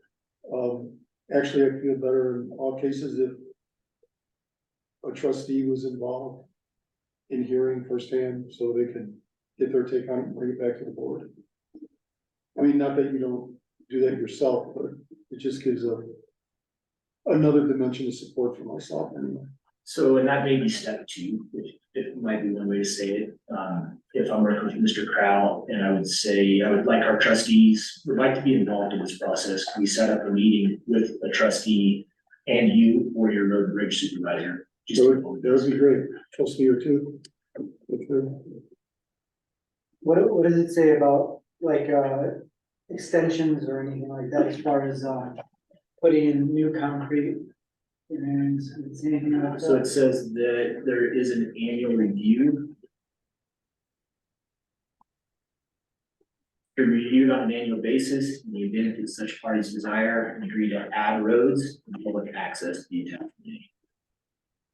So I think that we need to again approach the subject of a long range plan. To be able to bring pavement to the charter school, Yeah, in place, but we really do need to get the road paved to the charter school and. How to make that happen.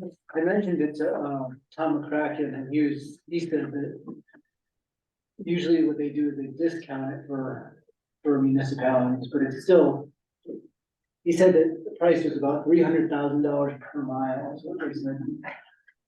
What street is that? Up on mine, but it goes from It's all all the line. line. So when we did the downtown development, I know I was just saying about up front here, but on Silver Street, when the curbs and gutters went in, did they come in and bring the asphalt up to the, Sidewalk? to the curbs? Yeah. You got an idea for time frame? So Silver Avenue was discussed east of Alder Street, moving west. That's already- Street, That's already been done. and that is one of the 12 to 15 year. That one was already done. Because that's done, that's going on toward the liquor store. But, we're talking about when you come off Golden and you're coming into town, there's that turn over there that you're. To go to the charter school. Well, then you make a right to go to the charter school and it's really bad. I mean, it's like so bad that. I'm sorry, I just jumped Oh. because I heard that. Oh, okay. No, it's, that's been on that's been bad for probably since they put the charter school in. So a timeline, I would like to get a letter and a phone call with Mr. Crowell this week, and then I don't know his timeline. But Like maybe January or something, through the holidays and then into January, February. Sooner the better, especially before spring. I think it would be great if we could get some data, some numbers of what the HUTF amount of funding was when we entered into that contract. And then over time and what it is now, I suspect it's a significantly higher number, and their obligations haven't increased, nor do I think their costs would have increased to that extent. So I'd like to add those numbers and talking points. And I would also, what does it say in our agreement about snow removal? anything over 2 inches. Anything over 2 inches?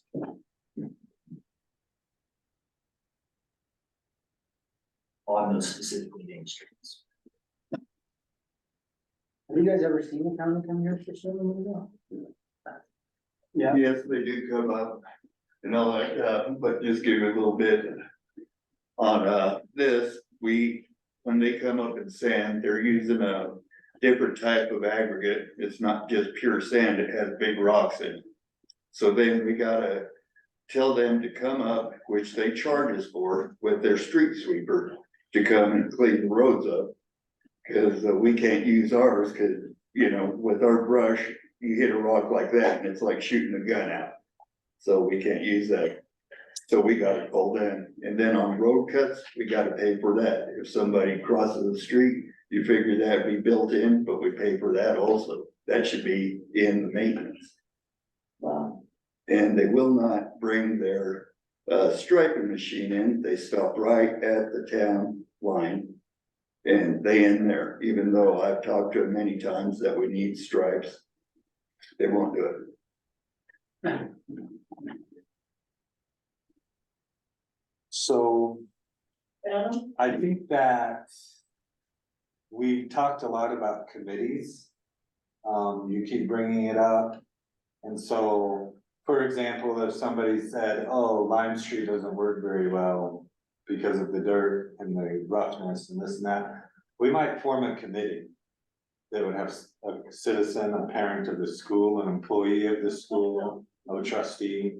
So this is a big conversation, we are trying to get out of here at 3. But it definitely seems like a very direct contract that we need to address and solve some issues, and I don't know if that's a committee or, how to go about that. It needs a lot of attention, It could be a committee. yeah. It would be It great lends to get itself to a committee, people and then involved. there needs to be some data gathering. And input. Great problem solving. And as we just saw, Andrew really knows the history Hey, of what has happened and why. That's true, if you could And- get Andrew to be a part of that and- committee, we would like that. I Yeah, think, he knows what's been done and what hasn't been done more than any of us. So I think that's probably a great route. I think number one though is just contacting Mr. Crow, letting him know this contract exists. Let him review it, let him talk to his employees and supervisor, let him know we want to engage in some discussion. We have right now these questions. Do you have any questions for us? And then see where that leads us. So just throwing this out here, what's the possibility of, because it's like less than 3 miles of road, of them deeding all that right away back to us? And have it be part of our corporate responsibility. This is simply a maintenance agreement. There's no change of ownership desired. So, okay, so this, similar to that SIR agreement, we still own it, but it's just a maintenance deal, snow plowing and what we're talking about. Maintenance. They have no jurisdiction over the right of way at all. I believe that's correct. Because there was a question about the stop sign here, and they said it couldn't happen. I think they just didn't wanna do it. Doesn't it? I mean, I think they're just putting it back on us to do. Oh, okay. And then we I were understand. looking for poles.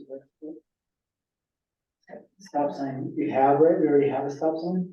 So, Andrew, is there a sign, a census of all signs in town? Yes, Is there? yes, we have maps with where the signs are and all that, and, the county would not put anything like stop signs, yield, but they will put in speed limit signs. And then when we were going through COVID and all that, they didn't have the poles or could not get the poles, so they're going to a different type. But as far as, what the IGA states is they're responsible for the stop signs and keeping them updated. Good. There are new signs that Sarasa is going to demand we put in. I have a question about that. So if I could, I haven't seen that copy, that's usually part of the model traffic code. We should probably incorporate that also. If you Okay. can work with Scott, or Scott has that. I believe Gretchen has it on, computer. You know, he's not on payroll, right? No, I'm sorry. So he's right now volunteering his time as a citizen, and so we can't ask too much of him. So if Scott has access to that via some account, I guess I'll ask Scott to see that. We just assumed you Yeah. still have to pay under. You're here. Okay.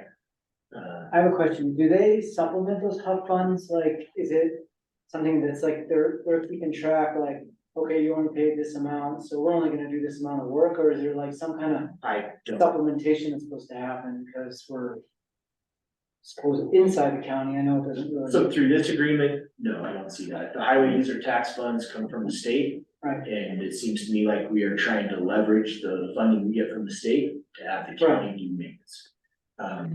I don't know what this 28% times 1.5 for collected HUTF funds, if that's changed, if that's actually what we're still paying them. If we've been paying them a flat rate, I don't know if they have just continued to invoice the same amount. Do they have access to the that's town part of the HUTF data funds? gathering, we should find out. So there's a I lot don't of know. questions there Yeah. about what's being paid. I just wonder if they're like, you know, like, okay, you give us this amount and then they turn it into more money just through, because somehow we're part of the county as a, you know, a municipality inside the county. Because it seems like what they're doing, like if they were to pay, it would be a lot more expensive than what we're putting in as far as. I would agree, if they're gonna come and chip seal a mile, that's some, a lot of funding, and I'm sure that's probably why it hasn't been done yet. Yes. So, what was it like not this year, but the year before? You talked about the striping, with the crosswalks, I believe our own town staff are the ones who painted the crosswalks. No, actually, it was Kevin who worked for the county at that time that went through and repainted everything. Yes. So if we're able to attend a meeting with the county board about this with that, and more trustees than one or two wanted to go, that would have to be, posted advertised meeting. Would we do that under their? If the meeting was there, would that cover any responsibility? I think both entities would probably publish. However, I don't want to speak for the county yet. They may want to have just a meeting with, you know, one person, one county commissioner, meeting with the committee, or start off with the road and bridge supervisor meeting committee. I just don't know. Okay. So I would guess both local agencies would publish a meeting if we do have any. Regardless of where it would be, I mean, if we were going there, or they were. It's not, she wanna go, it's not. Just watching the snow. There's also the guy parked in the middle of the road. This guy, That's what you need to have there. We're gonna call Mateo. please, this guy. Real. That by the way. Hey, we also forgot to schedule for Armando, Oh, yeah, there's been a point. our new trustee, because December 14th will be after the 60 days. Is that right? Yes, so we are asking that a meeting be held simply for the appointment of the trustee.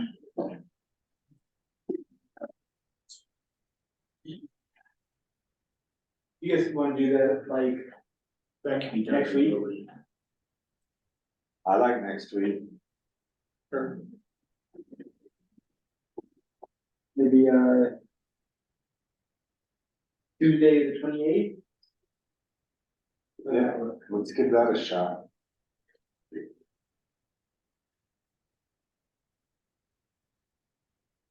We only need 4 people to attend.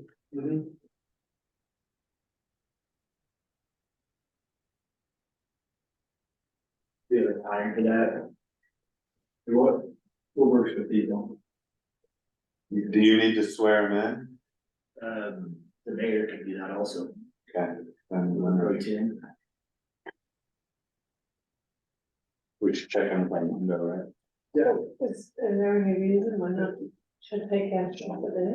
They said because we didn't post it, and it would be better if it was posted. Request that from most people incorrectly.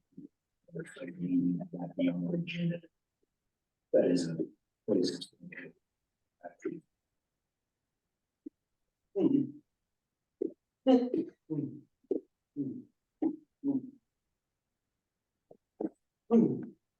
Two o'clock is always easiest for me, because I can close up the office first. But I know that morning is often easier because you guys have work schedules too. So I can do either. It's on Tuesday the 28th we're looking at.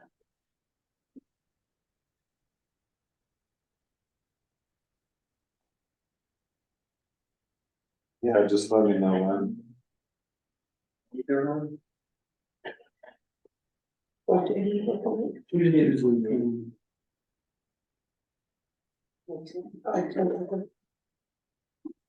After 2? Any time that works for you guys, 2 is best for me. So if no other time gets thrown out, I'm gonna write down 2. That's cool. Cool.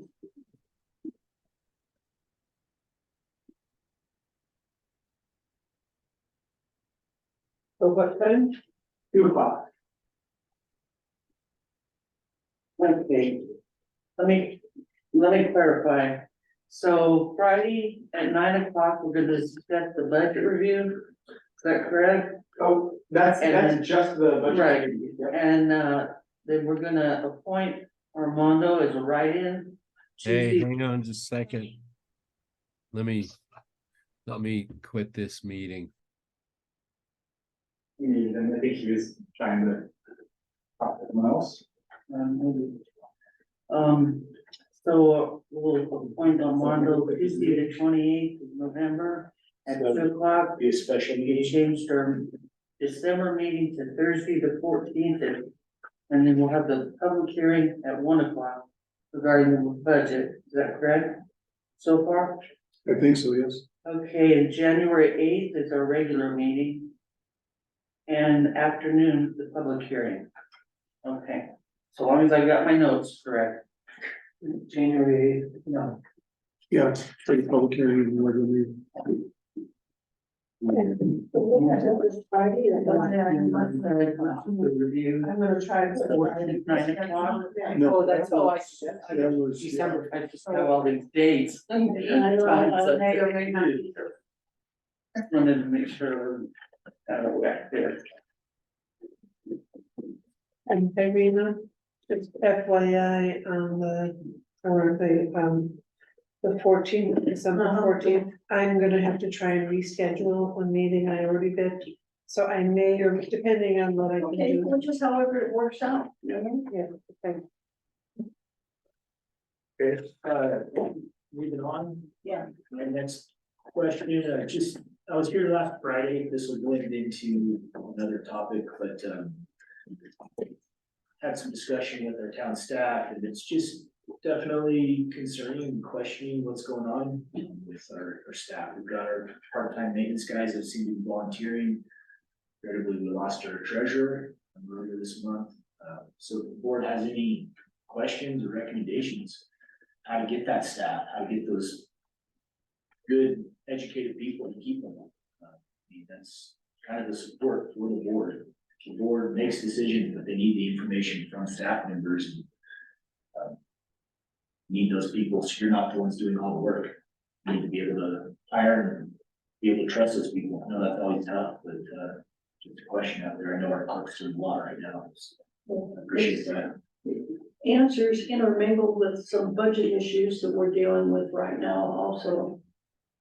I think the budget, we need to figure out where we are. Adam and Dennis are working on that. Before we're able to begin to effectively address how much we can do. We obviously need, Scott cannot continue the way it is.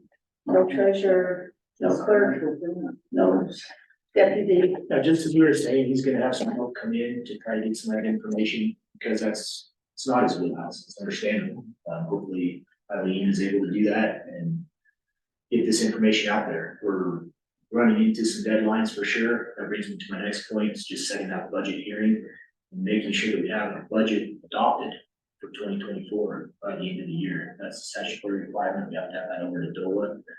And budget season's here.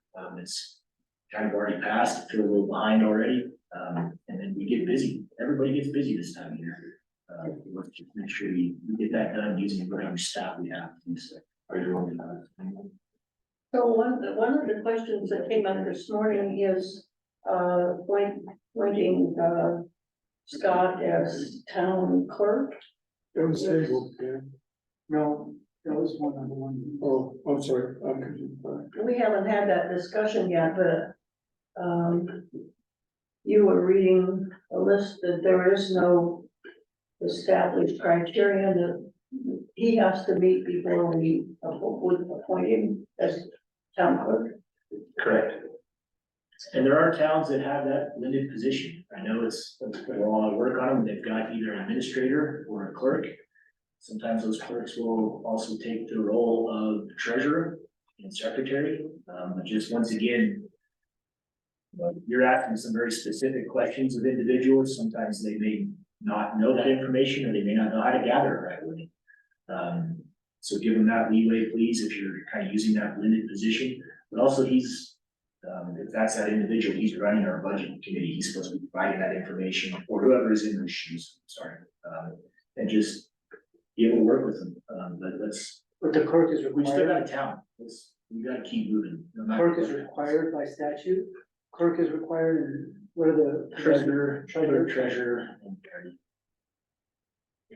So no matter what, we need to have a clerk.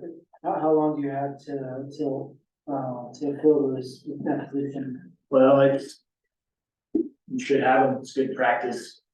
You're just gonna be waiting on someone to file a mandamus action and say, how come you don't have a clerk? Basically, is what it is. Yes. So does the treasurer have, can the treasurer be a trustee?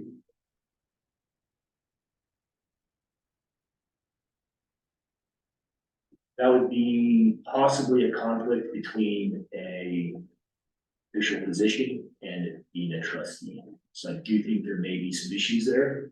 I know that trustees, that would be under 31, I was just in the 400 range. Is that a question that you're actually wanting answered? Is there a possibility of doing that? It's not gonna be me. It's not gonna be you? Never mind. Dennis is trying to volunteer. You want to have another job, man. Well, my thinking was that there would be no one closer to the truth of a budget and the way it was functioning and the finances of the community was functioning than a trustee who would work with an accountant. And I definitely see that line of reasoning. I would just question some type of conflict of interest and some statutes that say trustees cannot hold an official position in the town hall. So there's supposed to be that distinction, that delineation, kind of separation of powers. Maybe one way to say it, but let me give a little more information. I wouldn't spend too much time on it. There doesn't seem to be too much interest in it, so. That's Everybody's going to have so many hours in a day. So on the issue of making Scott, the official town clerk, to appoint him as the town clerk. Right now, we have him as the interim, administrator. And, as an official position of town clerk, it's valuable for the town to have that person when dealing with whatever agencies to be speaking as the town clerk. So, you know, for us to go ahead and appoint Scott to be the town clerk, is there any special procedure for doing this? I have not seen that in our town code, so I just say that the board has the ability to make that appointment. Cause I know in the past, we have had people who was the town clerk, they didn't have to have the clerk certification, it's a good thing to have, but pretty much anyone could be the town clerk, and, now that he's going through all the certification, whatever, I think it would be good for the town to have a person who is officially the town clerk and can, when representing the town, speak from that position. So do we wanna do that? Make a motion? I think that can be made, especially since he's serving that position. I make a motion, we appoint Scott as our town clerk. Is there a second to that motion? I'll second. Benjamin?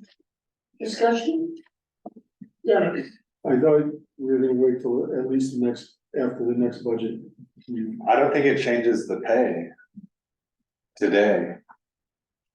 Yeah, I'm not asking for a raise in pay for this, and, I'm not asking for a contract or any new agreement or anything. This is really just to satisfy the statutory requirement that we have a clerk. So it shouldn't change anything about my situation. And if you decided to next month, there's nothing about this that would prevent you from firing me for whatever reason. Not that you should do that.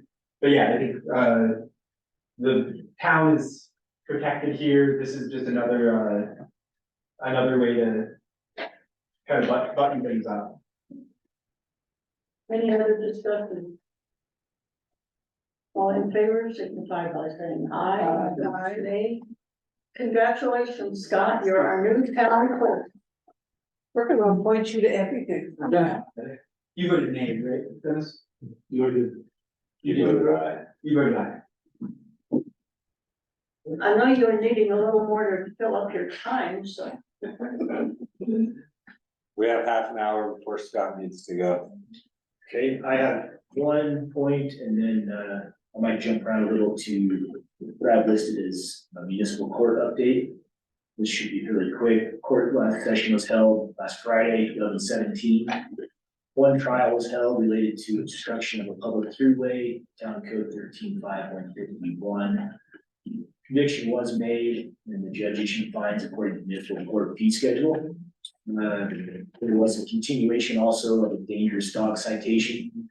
This citation has been going on since approximately 2020. I think there were some issues with a name, identity of the individual. We're working on that. He actually appeared in court and we were able to exchange some contact information. So I hope to have some resolution of that matter also. Next court session is not scheduled until January, as we meet every other month, generally with odd numbers. I was able to meet with our new code enforcement officer, Mateo, and actually spent a little bit of time talking with him. And I really look forward to working with him going forward. I like to see his train of thought and how he might proceed. He actually was very open and asked questions. So it was good mentality. And then this Nancy Talos will be taking over as court clerk in January. There's been had some change in that position.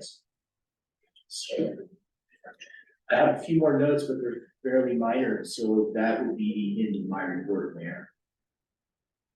And we're gonna have an executive session then? That would be at the request of the board.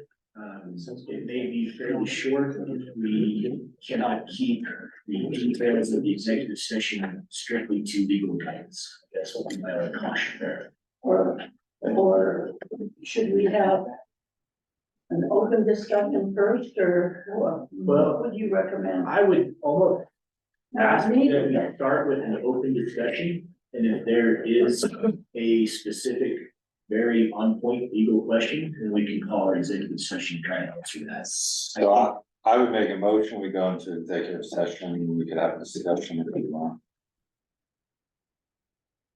Or we can talk about it, but I'm usually anti-executive session, but I'm under the impression we should go into executive session. I would just caution that if we do go into executive session, we need to keep it on point, and all we are looking for is legal guidance on a topic, which is listed as legal advice regarding ongoing sales tax issues.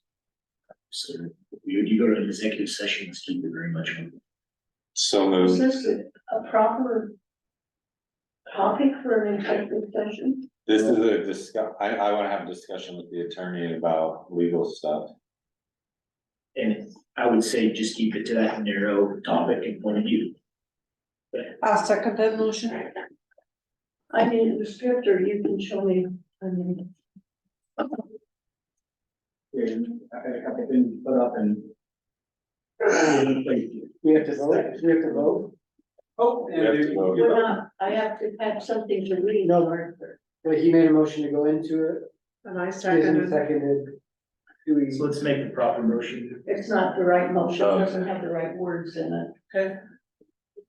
So our mayor would start. I move to go into executive session for a conference with the town attorney for the purpose of receiving legal advice on specific legal questions under CRS section 24-6-402, parent 4, parent B. And this specific legal advice is going to be regarding ongoing sales tax issues that the town has.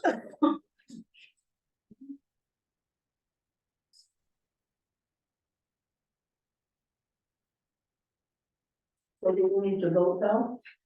Yes. I need is there a second to my motion? Yes, Chisholm. Discussion, all in favor, signify by saying aye. Aye. Opposed, nay. Okay. So we will set this up. Let's make this announcement first, Scott. So, Scott, we need to make sure that the electronic recorder is turned on. And do not turn it off during the executive session. unless so advised by the town attorney. We need to post the signs, close the door, whatever steps need to be taken, because we're now in the executive session. Okay. It is 2:33 on November 20th. And for the record, I'm the presiding officer, Karina Danforth. As required by the open meetings law, this executive session is being electronically recorded. Also present at this executive session are the following persons: Attorney Seth Walker, Interim Town Administrator Scott Erisman, Trustee Kizan Lakai, Trustee Adam Kinney, Trustee Dennis. I need to learn your last pronunciation name. Give it a try. Only one way to learn. Was this? Post. Lesnowski. Good enough. Trustee Benjamin Byer, trustee Kimberly Martinez. This is an executive session for the following purpose, for a conference with the town attorney. For the purpose of receiving legal advice on specific legal questions under CRS section 24-6-402, parent 4, parent B. Related to legal advice regarding ongoing sales tax issues that the town may be receiving or correct. Okay, that's it. That's afterwards. Okay, I caution each participant to confine all discussion to the stated purpose of the executive session, and that no formal action may occur in the executive session. If at any point in the executive session, any participant believes that the discussion is going outside the proper scope of the executive session, please interrupt the discussion and make an objection.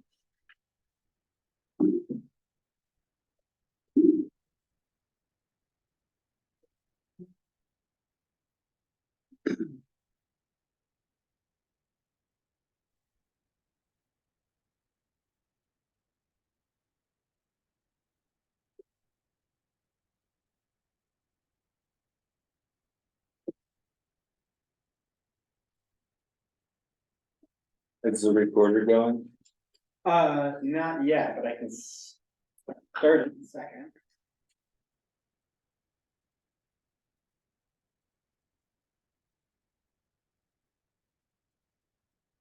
Do I need to close the door? Oh, wait, I locked it on the other side. And then have. Then you need to reread the information. I mean, we're just now back on live. So do you need to reread the part about if anybody said anything? That was on the recording though, right, Scott? It was on the executive session recording, yeah, I hadn't started the. So are there any comments to be made about the executive session?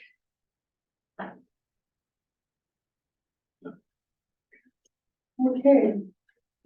So we have nothing more today, is that correct? That is the end of my report, yes. Can I make a motion, we adjourn? We have two items, well, we only have one, the item to appoint Scott as We town did that, clerk. we did that. We did that. We already did the appointment. I'm starting to say, that's what I'm just saying, the item to appoint Scott Erisman as town clerk has already been taken care of, that was my sentence, who was appointed.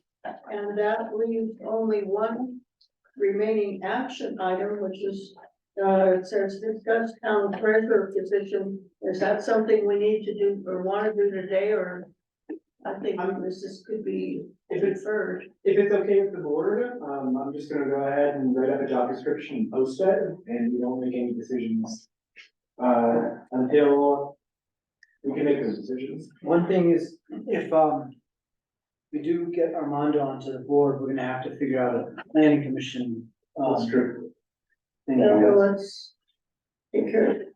But my question about the planning commission is, we didn't meet this month, and I don't know. I know that Armando was out of town and it was to be rescheduled. He just got back in town today, I think, or yesterday, and I was thinking we would just have a regular planning commission meeting on Monday the sixth. Okay. So there's nothing to report because we don't. I make a motion, we adjourn. Second, all in favor of adjourning? Aye. Opposed? Meeting is adjourned at 2:58.